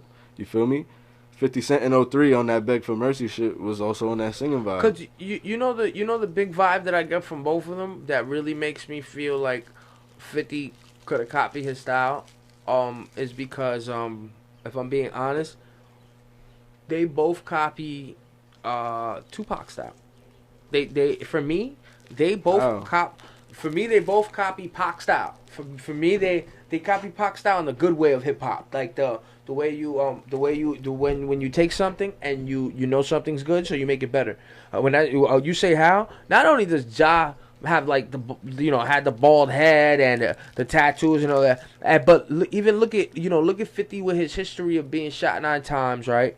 And look at 50 look at 50 how he came at people through his career. This is the same way that Tupac saw the opportunity to, you can go ahead and, because there's a lot of argument that he didn't have to come at these people the way he came at these people, but he made a decision to, because he knew that there was a strategic gain on this as well. Like, I feel like a lot of street rappers, they took a lot of influence from Pac. I feel especially that for some reason, for me, 50 and Ja emulate 2 sides of what Pac had. What Pac had, they emulate, whether it be things for the bitches or things for the streets. They emulated that. Because at the end of the day, we can't know if either of those men are really either of those things. Just like we don't know if Pac was either of those things. Because from what people say, Pac put on a facade. Pac was an actor. Put on a facade. And if you want to go street shit, Ja Rule will go ahead and say he had all these fights and all this shit. And there's probably stories. Murder Inc. ran the streets in Queens at a certain point in time. I don't. You know what I mean? Like they had they run. I have no idea what niggas was doing on the street. No, they had they run. I know 50 was putting in pain on the street. Boo Boo was putting in pain in the street, but when Boo Boo makes a love song, we know it's all about a commercial thing. When Ja Rule makes a love song, we call him a soft nigga, so it's about his skin. You know, but you gotta understand that. How though? Oh, because he I feel like Ja Rule. Just because I feel like Ja Rule makes a love song better than 50. Okay. That's what I mean. When I say commercial, I mean things. My definition of commercial. That's been the point that I've been making. There's two things. What commercial mean to me? Right. Women and kids. It don't mean dudes. No, I just mean period. Like what the song does when it comes on. Women. You know what I'm saying? Like, I'm talking about the impact of it. Like you with the homies and a 50 Cent love song comes on, that shit could play. You know what I'm saying? That no. Josh, you skipping that? Are you bumping that J-Lo verse? 50, even if it's not real though, but you could. I know. I just need. I know. Yeah, no. You could play. Yeah, but you sitting there bumping 21 Questions. Yeah. You sitting there in a club full of niggas bumping 21 Questions. A club full of niggas? I mean, I don't know if in the club that's a weird spot for that song to come on. Like, but I'm saying that should come on. We in the whip or something, and that shit just comes on. That shit could play out. Yeah. Why not? You doing? I'll let you lick the lollipop. No. You're not doing lollipop? No. The Wayne shit? Nah, probably not. No, 50 shit. I'll let you lick the lollipop. Oh, Candy Shop. Yeah, Candy Shop. Nah, I'm probably not doing Candy Shop with the homies. Best Friend, Olivia. Yeah, that could rock. Oh, you do that with your dudes in the car? Rock. Yeah, you singing Best Friend with dudes in the car? I'm not singing. you listening? But I'm looking at it. But I'm looking at it like this. You're listening to it? I'm looking at it like this. Like, we in here, nigga. Niggas got shorties and shit, nigga. We know we ain't talking to each other when we bumping this. Yeah, I guess so. I mean, you know what I'm saying? Like, but that's my point about their commercial hits is that who it appeals to is like women and kids. Tevin Campbell and shit. Women and kids are who it mostly appeals. Nah, 100%. And that's 100%. And I think that's the biggest separation of what the impact is, because you mean impacting dudes. Because we were saying like hit for hit, right? After you're done, that's hard. You're done going hit for hit, 50 Cent and Ja Rule. 50 Cent and Ja Rule. Broke his jaw. Watch his jaw. Damn. With 50 Cent and Ja Rule, bro, when you go hit for hit, you're gonna come with some Ja shits. You're gonna come they're gonna come. No. And they're gonna hit. And they're gonna hit. But then at some point, my nigga, it's gonna run dry. And with 50, you could go forever, my nigga. Did you see those Billboard numbers though? Yeah. The ratio of songs, 50 has more songs. You got that. 50 got more songs. More songs, and Ja didn't have to make all those songs. Yeah, 100%. You know, and that's why it's a good speculation of for their moments, because that's the only thing we can argue. Only thing we can argue is their moments. Ja couldn't have his moment. Ja had his moment. He couldn't have it. Come on, Wonderful. He had his moment. He couldn't enjoy it. He had his moment. Yeah, Ja had his moment, but he couldn't enjoy it. You're right, because 50 was a monster. Yeah, 50 was a monster. But in the eyes of people, when he was thriving, he was thriving. 50's thrive has been better. I don't know if his thrive would have been the same. I don't know if his outlook would have been the same if Ja Rule wouldn't have been his muse, though. You know what? If 50 would have just came out with Get Rich or Die Trying, if 50 would have just came out with records and he didn't have beef with Murder Inc., I don't know if 50 would have been making better songs than what Murder Inc. and Irv Gotti could have put out. That's a big question, too. Because you got to understand, the beef is what made 50 famous. So if he didn't do all that shit to Ja, and Ja didn't have no way to respond, if all that shit never happened, Ja would be still making those songs that would hit it. But 50 came in on that How to Rob shit, so he came in on that bad guy shit. Yo, B. But that's what I'm saying. How many niggas? You got the lighter. You can't say that lighter. You can't how many niggas come at Drake? How many niggas come at M? How many niggas come at Wayne? 50 comes at Wayne. 50 comes at Ross. How many people come at each other? But the problem is, you got a choice to make. Do you want to take the ball when I check it up? When I check that ball up, do you want to take it? That's your choice. Ja thought he could take it. Joshua thought he should take it, and that's why Ja messed up. But that's the only reason. If that didn't happen, I can't say that 50 would have had the same. What that say about Ja though? What? What does that say about Ja? He can't hang with the big league. Like all them lyrics that you was on from the streets is watching and all. He can't hang with the big dogs. The Belly soundtrack. All them bars go out the window, my nigga. You feel me? Like at the end of the day, 50 was talking. He was talking that bullying shit, and he was really bullying niggas. Like Boo Boo is a beast. You know what I'm saying? Like, I'm not yo 50. Don't. So then, like you said, when 50 checked the rock. I tagged you the other day, but no disrespect. Don't give me nothing. You know what I'm saying? I don't know, my nigga. I'm just saying, if you go hit for hit, like, because that was how the argument started, was hit for hit, right? Hit for hit, my nigga, it's gonna go back and forth, but then at some point, you're running out of Ja hits.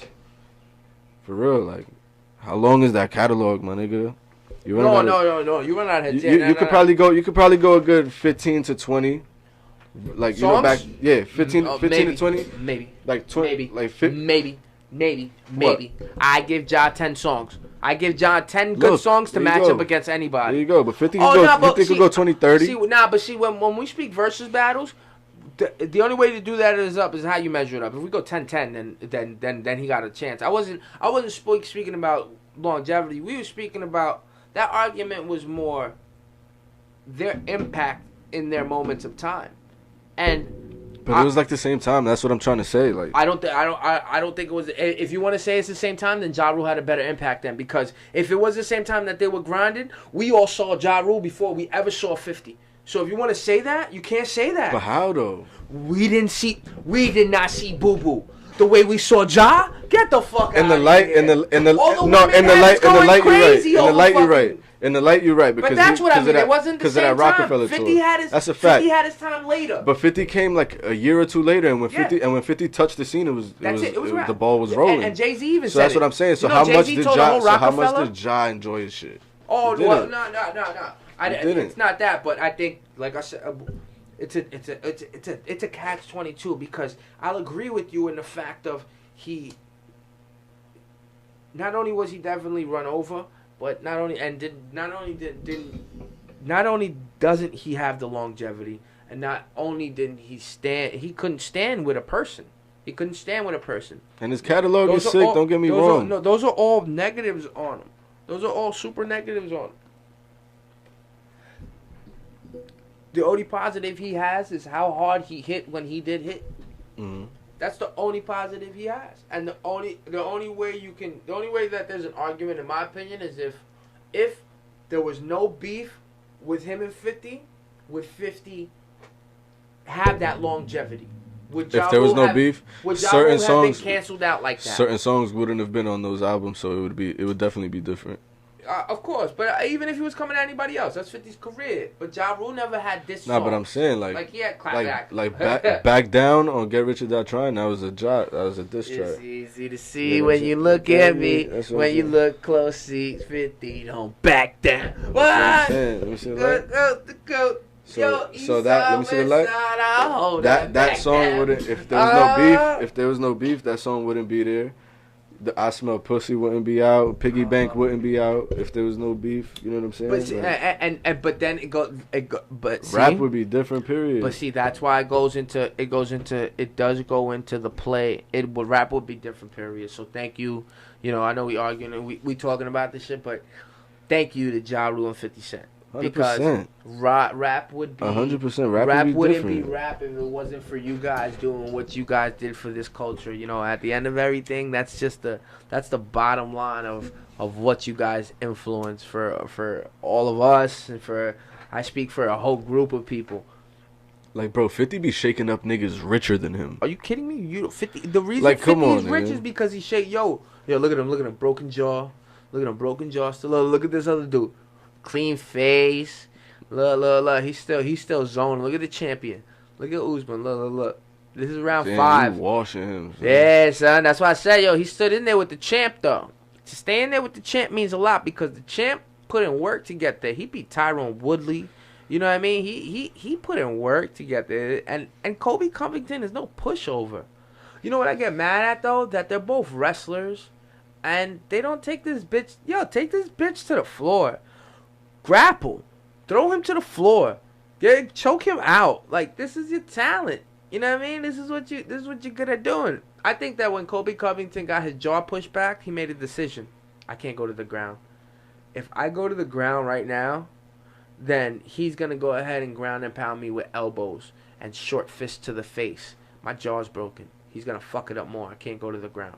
But I think if his jaw didn't get broken, yeah, he would have went to the ground because that shit happened in the 3rd round. I think he would have went to the ground. I honestly feel that way, bro. He's a grappler. Yeah, they're both they're both amazing wrestlers.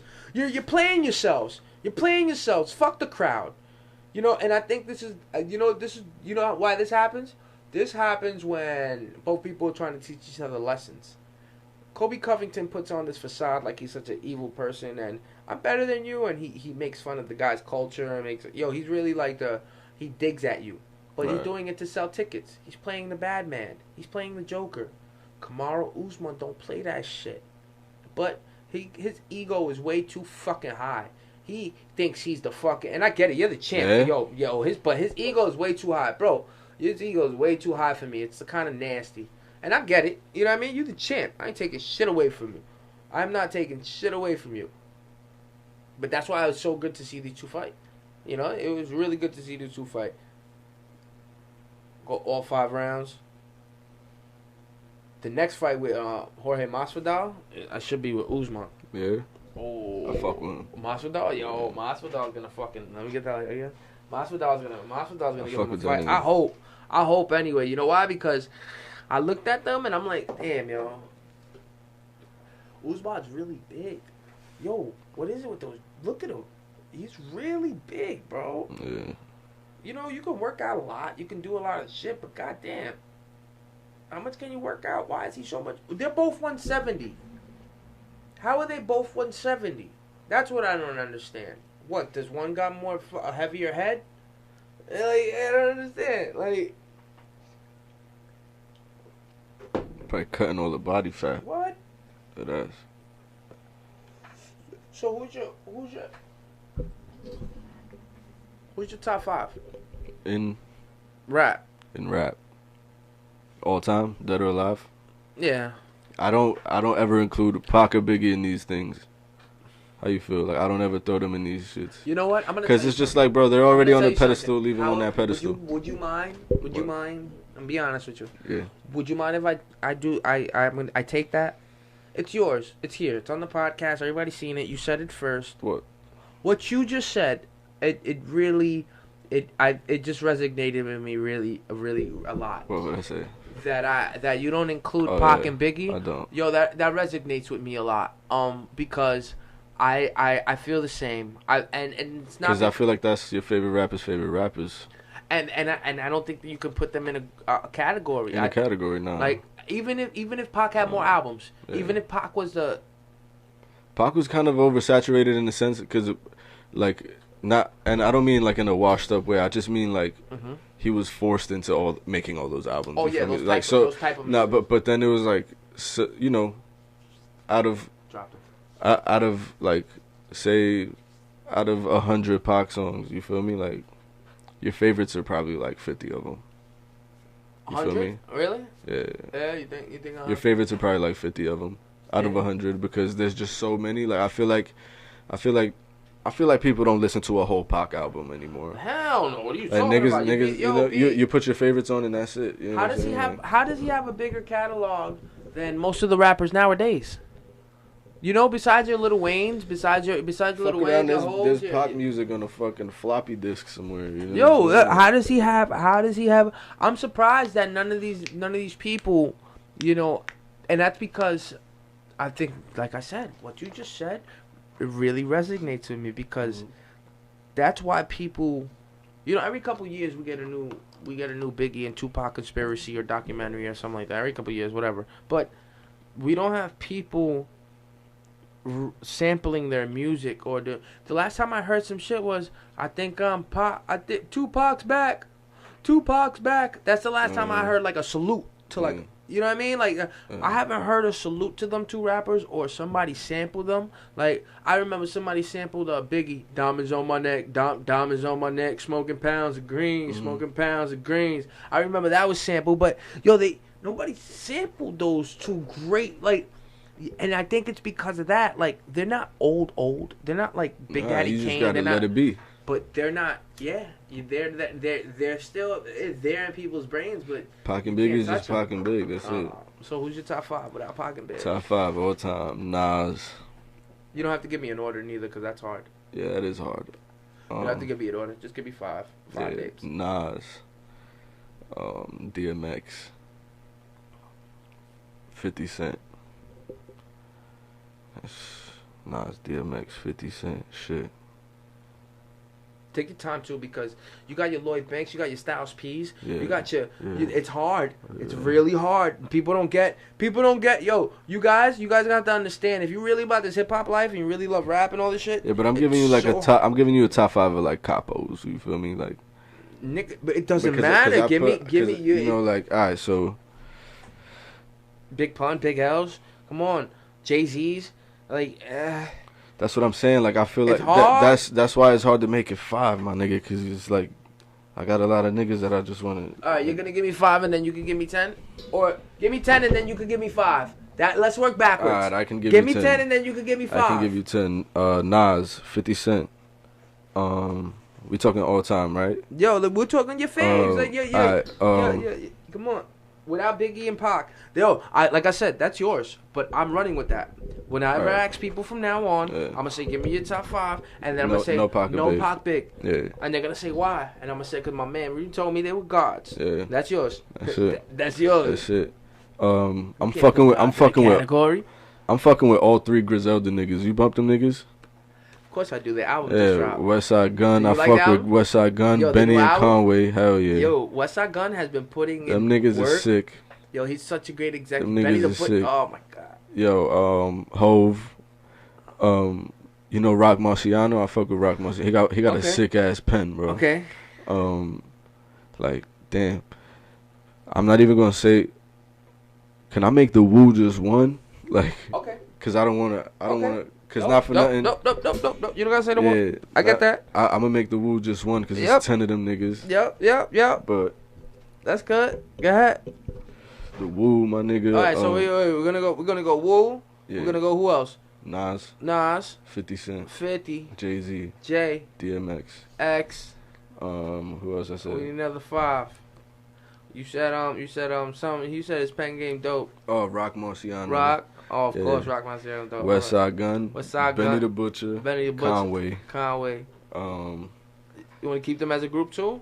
Yeah, I'll put them as a group. There you go. That's lit. You got there. Go on now. We can do this. The Griselda niggas. That's lit. There you go. Did I say Hove yet? I said Hove already. Yeah, you said that in the 5. Said that in the 5. All right. So now we could get into these niggas. Now I'm gonna throw Banks in. Okay. Because Banks was all high school. Okay. I'm gonna categorize him. I'm gonna put him in a box. Coke Boys 1 and 2, French Montana. You put Frenchie in your top 10. Go ahead, who else? Look, and that's strictly because of the impact it had on me. Oh no, I get it. Like, I ain't judging. I don't judge him. Nah, because I can never love him. Because you know what I'm saying. Like, you got one more. One more shit. I could go all day, my nigga. I loved Prodigy, my nigga. Okay. I loved Prodigy, fucking. Mobb Deep then? You want to give Mobb Deep? Yeah, Mobb Deep for sure. All right, because a Prodigy verse wasn't nothing with having. All right, so your 10 is golden, nigga. Your 10 is golden. Your 10 is golden. Like, your 10 is golden. Honorable mentions, nigga. The locks, 100%. See, I'm gonna give my 10. I'm gonna give 10. I'm gonna give. I go Hove. I go Nas. Yeah, I mean, even though. Eventually, in another 10 years, we're gonna have to put them with the Big and Tupac. All right, so I go Hove, I go Nas, I go DMX, of course, I go Styles P. All right, so we go the locks, right? Yeah, because we go groups. So I go the locks, I go Wu-Tang, of course. You gotta give these two. You gotta give these 2 groups the shit. Who else? I'll go Black Thought. Wow. Roots? With the Roots, yeah. The Roots. No doubt. No doubt. See, I would give it to y'all, but when I met you guys, when I met Mos Def, he was a prick. Yeah? I was back. Oh, my God. He's a prick. See? And Talib. And I met Mos Def at a concert, and he I wasn't a concert. It was the Brooklyn Parade or something like that. The Brooklyn Hip Hop Parade or something like that. It was under the Brooklyn Bridge, and I was in the back because my uncle, rest in peace, he used to drive a coach truck, and I met him. He wouldn't even shake my. He was just like, I'm walking to the back. He's fucking a nasally ass nigga. No. I'm taking French out, and I'm putting my nigga Freddie Gibbs in there. Freddie Gibbs a beast. I love Freddie Gibbs. Freddie Gibbs. I was wildin'. But them two mixtapes, them French mixtapes is bonus track. Wildin'. Bonus track. But them French mixtapes was my whole like fucking 14 years old to like 19. Like that's that was my locks. Nigga. That was my lock. Holy shit, I had bro. the locks. The locks. Them Coke Boy shit, Chinks, the Max B tapes, Coke Wave, all them shits. I was going crazy. So you knew of Chinks before Chinks was Chinks?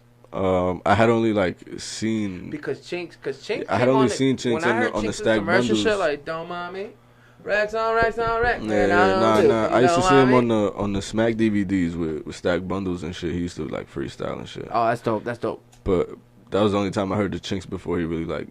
Them mixtapes was what. That's when I was like, yo, this nigga's Chinks. Mm-hmm. Chinks made them tapes not for nothing. Notice you didn't put your Wayne in your top 10. I know. Wow. Yo. Or Andre 3000. Damn, but they are there. That's what Andre 3000. But they are there. My mind, yo. They're in the gap. They're just not crossing my mind. You see what I'm saying, nigga? Bro, I love Andre, nigga. I love bro. But see, that's why it's so hard to have a top 10. You think it's a fucking game. It's you think it's easy to just let it roll out, but it's not. You're not having a top 10 in this game now no more. That's it. We're done. Like it's. That's why you gotta categorize it, not for nothing. Yeah, you gotta top 10 trappers, top 10 South. Oh, that's good. You know what I'm saying? South. You know what I'm saying? Like maybe that'll we should be do that. easy. Maybe we should create a bracket, because it's so hard. Let's fucking do it, nigga. I got time. What you doing? Maybe we should create a rap bracket, and we'll let guys go ahead and give their opinion, so you guys can go ahead and if you guys have good arguments on why a rapper shouldn't be wherever, then we'll move it. But there needs to be a bracket, man. Like I know we're all dope, but you remember Def Jam, the video game? Yeah. That was so dope. When you could take all your that was life changing. Yeah. All your Def Jam players and do some fucking crazy wrestling moves. Beat niggas up with Ghostface. So you talking about me? That's my shit. Oh man, the game is so changed. People don't realize that Eminem got his style. You didn't even say M. You didn't even say M. Neither did I. Damn. And that's so weird. We didn't say Cole. Weird. We didn't say Kendrick. I know why. Yeah. I don't like him. I'm not putting him in the top 10 either. Nah, I like Cole. I love Cole. I love Kendrick. But I'm not getting him in my top 10 though. Yeah, nah. They're not getting him in my top 10. Like all time. All time? Nah.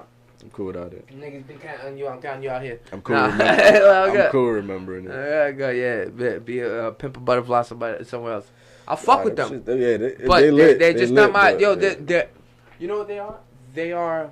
They are the next Big and Tupac, Jay-Z and Nas for that generation. And when I think of giving niggas top 10, I think of like on some real like legendary status. You feel me? And like they on that, but like. You know what I'm saying? Like, they've been in the game, like 10 years, you know what I'm saying? Like, shit like that. So, it's like, this been their time, you know what I mean? So, I'm thinking, like, before that when I'm giving you my top 10, you feel me? Yeah. Cause I do love them niggas. What about Ludacris? I do fuck with them niggas. You didn't even say Luda. I love the South. That's what I'm saying. Like, you gotta make us. You said Wu-Tang. Yeah, you gotta make like a separate whole one. Thing for the South, For the South, nigga, I love the South. I got a whole, there's a CD in my whip that's just a whole bunch of down South shit. 3-6, nigga, Project Pat, all that, nigga, all that. I love Paul Wall too, my nigga. My nigga Paul Wall. Paul. I love that nigga. I love that nigga. They had their moments. Nah, I can't bump Chameleon. Nah, what about Chingy? Nah. Not like it when she do it right. That's what I was telling you on Instagram, nigga. At some point in my life, Nelly was my favorite rapper, bro. Yeah, but what the fuck is that? That's what Yeah, I used to be little. I used to be little. Them videos was nuts, bro.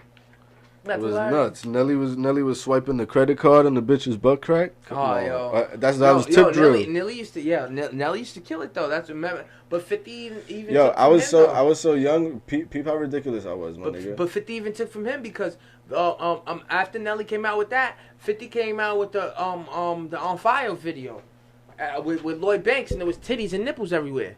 That was hard, but who wasn't doing it good? No, but I'm saying, like, you know, like, nigga, everybody copies one another in the fucking game, yo. Yeah, like, that's a fact. Like, when niggas see what's hot, niggas do start following. Yo, look, the baby is such a genius. You know what the baby just did? He dropped an album. That nigga, he also came in with his own shit, with his own cadence and shit. Nobody's performing. How you drop an album? Nobody's gonna. What we gonna do? We're gonna quarantine and dance to your songs in the crib? Yup. Cause every kid got TikTok.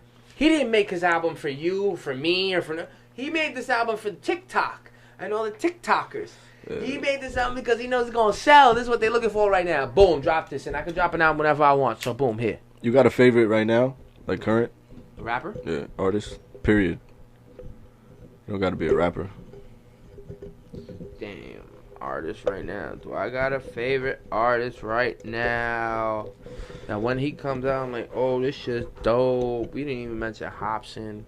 Damn, we mentioned Game. Hobson is some real old shit, though, if you ask me. Like, I mean, I don't think I could put him on my all-time list. He just put a new song out. I can't put him on my all-time list. Oh, no, not all your time list. No, definitely not.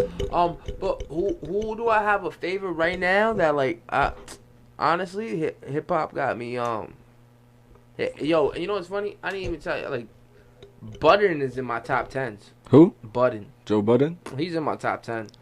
I ain't mention him. His pen is pretty sick, but he caught me in a moment in time, just like you, where you got. He caught me in a moment in time because the mixtape Joe Budden, where he was on the DJ Clue mixtape talking all that hard shit, and the Joe Budden that was on the Slaughterhouse mixtapes. Yeah.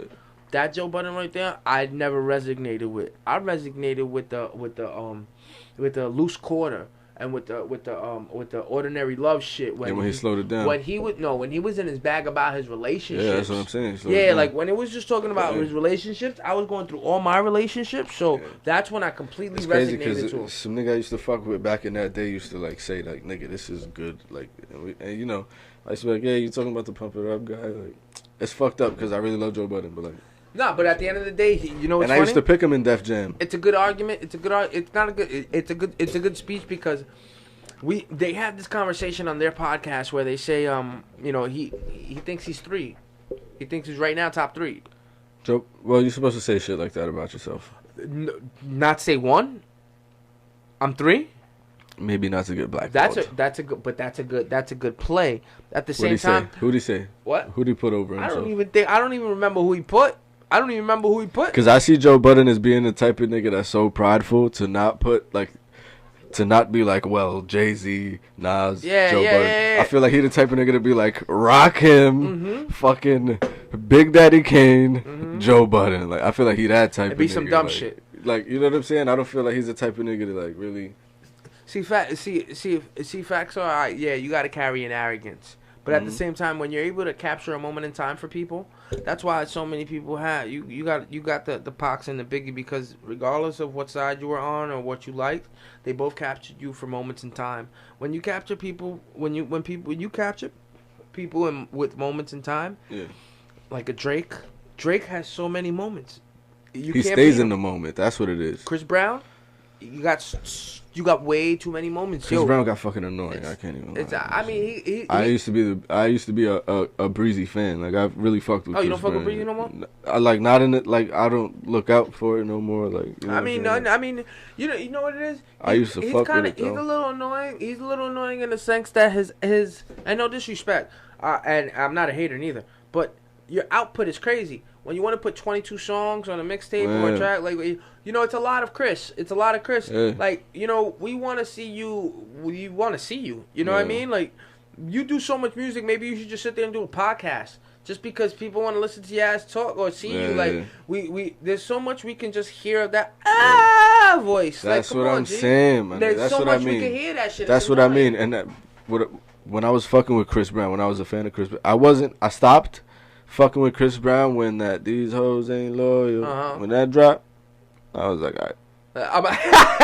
He said, you know what I'm saying? But there was, you know what I'm saying? Up until then, Breezy Chris Brown was dropping that heat when he was an R&B artist, but then he got into some pop shit and it got crazy. Like, and it's cool, my nigga. That's what all artists got to do at some point. You feel me? I mean, if they want to get crazy rich, That's what you gotta do. I mean, you gotta. At the end of the day, it's not that that's what you gotta do. It's that you have to show your arsenal, man. Like, I'm doing a song right now. That's a fact. With Ish, right? Like, my man, Ishmael Seta. He did a podcast with me. I'm gonna drop it on Friday, right? And after we did the podcast and everything, it's been like 3 weeks, but that's because the quarantine and everything. You know, like I just been sitting on it. So. We're gonna do a song. I sent him the beat. Had the beat. I just got the beat yesterday. As far as all I had to do was get it, like in my phone. I just haven't done it and sent it to him. My mind hasn't been there to write no music with this R&B artist or this singer who has this voice, who's dope. Like, I gotta, you don't want to dishonor somebody. 100%. Coming here, I can't sleep while I'm talking. You yeah, 100%. So it's like I got him there, and finally I sent him the beat, and magic. Gets to work. We both get to work. You know what I mean? We both get to work on the music, and it's something that had to be captured in the moment. I can't just go ahead and this quarantine got people messed up. Like, we can't just go ahead and do things. You know what I mean? We kind of strapped to a table right now. Like, it's bugging me the hell out. I'm grateful though that I was able to capture that moment and make some music. You know, do something. You know, we gotta go ahead and do something. Being strapped and stuck is kind of fucked up right now. Yeah, 100%. That's the only place. That's the only place though where it's great to step out the box for me. Keeping it a buck, music, man. I ain't expect to write no R&B song, no like, and it's so. It's like dun dun dun dun dun dun. I was shit. What the fuck you doing rapping on this? Yeah. But then I spit it for someone, and I'm like, oh, that shit. Yeah, that's what I'm talking about. You know what I mean? Like, I that's what we all have. You know what I mean? We all have the ability to really get something that's unnatural to us and grasp it. I can't believe whenever I finish a verse. Yeah. Like, I don't even toot my own horn. Like not to say like, oh my god, you know, in my brain, yo, the little kid inside of me is like, yeah, you did it. You know what I mean? Like, makes you feel good to write a whole verse. Yeah. Spit that shit, put it up, record it, have it down. What? Oh yeah. That shit dope. That's a fact. You know what I mean? Like, anything you create. My man Eddie, his father makes boats out of old pieces of wood. So you give his father an old piece of wood. He'll make you a boat. Not that he'll make you, but he's made them. Like, this is what he's done for his, like, this is what he's done as his hobby. Right. And he has a lot of boats everywhere. And you know, he wants to sell them now. Yo, bro, those things are priceless. What can you sell something like that for?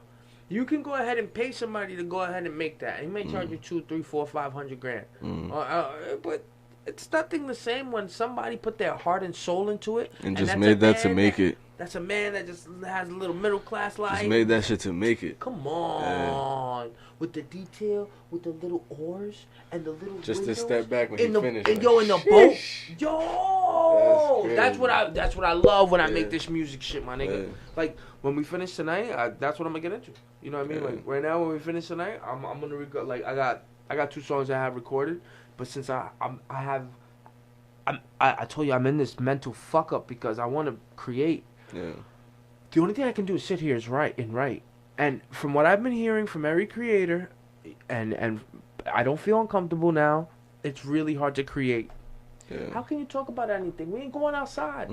All we got is corona shit now. Yeah. All we got is corona shit. Yeah. All you got is coronaviruses. And then you got shit that people are rapping about on Netflix, like fucking Mercules. You know what I mean? And but I'll fuck with Mercules. But when he did the song like Carol Killed Her Husband, I'm like, yo, that's so dope. I just finished watching Tiger King. You're the fucking man. You know what I mean? Like, shit like that is dope. Like, that's as far as we could go. What are you gonna talk about next? How your wife is? What are you gonna go Jay-Z 444? You know what you gonna talk about next? How your job is? What are you gonna talk about next? What your dog is? There's nothing to do. We can't create. I feel stuck. I can't do this. You in a block right now? What? You're in like a block right now? Creating, yes, but not all the way in a block because I have material.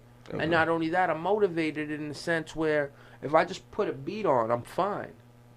So not only did I write last night, you know what I mean? Not only did I negotiate music with this dude last night, so we could have this song together. He sent me a reference. I sent him a reference. Now I got a verse. Now I'll record my reference verse to him, send it to him so he knows what my verse is on right now. and then I recorded another song like I don't know if you saw my gram you probably did that I recorded a video right here. I did a little freestyle. Oh yeah. Yeah, you saw it. Okay, right? Yeah. That's the stride I'm getting on right now. Since we gotta be quarantined and I can't go out and do things. Put the IGTVs up. I'm just gonna put the IGTVs once a week with a whole bunch of freestyles telling a story. That's fine. Every week I have a story. That's fine. So what? I'm doing some work. That has to kick the start this content, bro. For content makers, this quarantine is the shit, what y'all gonna do? What we gonna do right now when we can't perform on stages, bro? Yeah. What if we can't perform for the next year? What if Jay-Z or Drake or anybody can't perform on a stage for next year? What is it gonna do for these famous people where you can't do a Super Bowl? You can't. What is it really gonna do for y'all? Are you kidding me? This is the most dramatic thing that could absolutely happen to a creator. For real, you cannot go out and show your creation. For artists that gotta perform, like if you rely on going on tour. Shit like that. A tour got canceled. South by Southwest. That got canceled. Coachella got canceled. Are you kidding me? Yo, that's tens of thousands of dollars. Like, are you kidding me? Hundreds of thousands of dollars canceled. I'm sure. Come on, this shit is serious. It's just gonna. But the positive, G. The earth is chilling right now. When it turns around, besides that positive, but when it turns around, because it will turn around. The level of creativity, the wave that's gonna come out. Yo, you don't. All these bars open up and all these spaces open up and people go out and everybody you can get tested. If you got the corona, you got a fucking swastika on yourself like a fucking like you're a fucking Nazi. You know what I mean? If you got the corona, like you can't go out nowhere. What the fuck you doing outside? Wear a mask. Whatever the case may be. I gotta go out to get my groceries. Nobody got it for me. All right, so get your shit and get away. Once we know who got shit that could kill other people, once we know these things like that, and we're be able to go outside, it's gonna be the era of flourish. It's gonna be, people are gonna just love one another. You're not sick.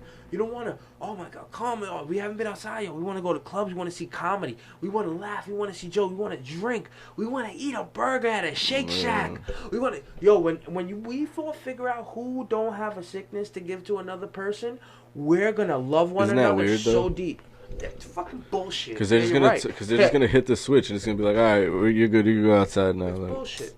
I'm happy for it. I'm happy for it because no of doubt, how down no I am doubt, now. no doubt, no doubt. How down I am no right doubt, now. because that shit is weird. No doubt, I gotta go ahead and make 3 cameras, look at myself, and record myself like a goddamn psycho, right? And I do this shit with the windows like this, so my neighbors know I'm crazy, and sit there and spit rhymes and play a beat. Okay, like, come on, the things you gotta do to go ahead and satisfy that beast in you that you want the nature of you gotta create, and you want to show people things, but you can't show people shit. And I'm tired of looking at people on live. I've been on live with people. I love being on live with people. I love, shout out to everybody that goes on live, not disrespecting y'all, but goddamn, I'm sick of if I look at my phone right now, 19,000 lives on. I'm about to stop. I'm gonna start unfollowing people just because I don't want to see our lives. This is ridiculous. I've been fucking with the lives, honestly, bro. I do too, but it's annoying sometimes because it's always there now. Now it's always available. Now everybody's always famous. There was a problem before, about 5 years ago, 10 years ago. It was an epidemic of everybody thinking there was a rapper. Now everybody thinks they're a personality. Yeah. What happens when the way you and V Henny engaged, I love that shit because those are 2 personalities engaging. Not only their conversations, but 2 personalities. It'd have been different if you'd have been biased, and it'd have been different if she'd have been biased and you guys had no personality, because then it would have been an altercation. Then it would have been something. Yeah, it would have looked like it was nasty. That's just an argument. That's petty. When you have true character, there are no arguments that you cannot have, and that's the shit. Not everybody that's on live should be a fucking on live or be a creator. Y'all just taking advantage of these moments. Yeah. You know what I mean? Like, and that's why I found myself doing that. I'm gonna just rap then. Fuck it. You hear my story. You hear my story. Whenever I talk about shit on the pod, I'm gonna tag y'all. My next step is I'm probably just gonna be reviewing shit and just talking shit into the camera, like the cycle that this quarantine is making me. Feel me? I feel it's you. just making me nuts. Why not show my nuts? Both pants, bitch. This nigga. Oh, fact. Yo, I tell you, nigga, I ain't crazy. I'm out of character. 100%. Yeah, but besides watching like documentaries, I've been I definitely. How'd you feel about that Tiger King shit, bro? Oh, you know what I feel. First and foremost, you fucking with Joe? First and foremost, I fuck with Joe on the fact that we were alive. We were alive when this was happening. This shit was right now. I'm like, yo, this was happening. I'm like, yo, what? Like, bro, he's tossing these people condoms right now? He almost ran for president. That's why I fuck with Joe, my brother. Because of things like that. That he was that bold of a human being and that great. And, like, know that he was a bug out. He was a bug out. He know he was killing Tiger. He knows he was doing whatever he was doing illegal. And his only downfall, I swear, was that woman. If he never came after Carol, to the show, she would have kept coming after him. She'd have kept coming after him. It'd have dragged out for a while. It'd have just chill. If he would have kept doing, just being that same, think about the era we're in now. And I don't mean to make a backbone on the LGBTQ community. I ain't saying none of that shit. But think about how they embrace their people so well. A person like Joe would have been embraced so well in modern day if he'd have kept that character without such nasty and meanness, trying to kill another woman. You don't do things like that. That is what takes away from all the things that you maybe could be. But that was just the fact that she drove him mad, bro. Oh, come on. That's it. He felt like, bro. She killed her husband. You know that, right? Bro. 1,000. Not a doubt in my mind. 1,000. Not a doubt in my mind. 1,000. She killed that She fed that nigga to the fuck. Oh, kick that nigga in the face. She said the only way to get him to bite you is with sardine oil. Yo, she fed. I was like, bitch, you're suspect. She fed them. I said, hey, she is suspect, nigga. She said the only way to get a tiger to bite you is with sardine oil. Yo, she's suspect. You killed your motherfucking husband, man. And her husband was a cool nigga, son. You seen that shit? Yeah, yo. That nigga was alright, man. You know why, right? Why? I'm gonna tell you why he was a cool dude. You know why? Because, again, they always say, happy wife, happy life, right? Right. That man knew his role. Regardless I guarantee she probably told him straight up after a couple years and everything into the relationship, or she might have told him up front. And that's probably why they're so good together, because once you tell somebody I killed somebody and they're okay with that, that is your soulmate. That is a person that you can forever, ever trust. Because even if they go ahead and say, what? Yeah. Oh my God. Yeah. You what? Yeah. And they bug out and they go crazy and then they call the sheriff and they snitch on you. Mm-hmm. So what? You prove it. Can't prove it right now. How the fuck you gonna prove it and say I told you? Suck my dick. I ain't tell you shit. You tried to rape me. So, I think that if she did that, she told him. And I think that man said, why'd you do it? And I think that the dude that she was married to I think he was abusive. I think he did it for her come up. Yo, yeah, she said straight up, listen, I love these tigers so much. It's my calling in life. You don't understand what this is doing to me and blah, blah, blah, and blah, they blah. said that she was about to lose it all, right? Because she wasn't getting nothing because he wanted to leave her and shit. He wanted to leave her. See, he wasn't getting nothing. He wanted to leave her. And that was even fishy because supposedly the woman that was the person that controlled all his accounts and all this shit, right? Yeah. The woman that did all that, she said that he had a will in his trailer. All the documents and everything. Oh, yeah, and then Carol cleared shit. Carol cleared it out. She cleared it out, yeah. The very next day cleared everything out, all the paperwork and everything. Oh, come on, man. That's crazy. Come on, man. Like that's why they opened an investigation again on her because she's definitely guilty, D. Yeah, 100%, my nigga. She definitely knows what happened. Look, think about how his van was found. But his van was by the airport. How do you prove it with no body, my nigga? I mean, how you prove murder with no gun? How you prove it with no body? You know what you do? You put him on the stand, and you hope that your will is stronger than theirs. When you get enough evidence to prove something, and that's why they haven't prosecuted her, because at the end of the day... It's because where is he? People, you know where he is. Come on, nigga. Where you going to find him? So that's what I'm saying. Like, how can I be like, yo, you killed somebody, but like... Oh, no, you break a person's will. See... A lot of people take things... You pick them apart in court? A lot of people take things to the grave. And when you got a lot of money, you're able to go ahead and pay for a lawyer to be safe. Like, you can go ahead... My fault, I forgot. No, good. You can go ahead and be safe. Mm-hmm. when you don't have a lawyer, you can't be safe. So you getting on that court, you feeling that. Yeah. She's able to be safe. She got that money. She could be with a lawyer. You can't go ahead and get on her ground. You can't go ahead and do anything without a probable cause. So all you can do is try to pick her apart in court.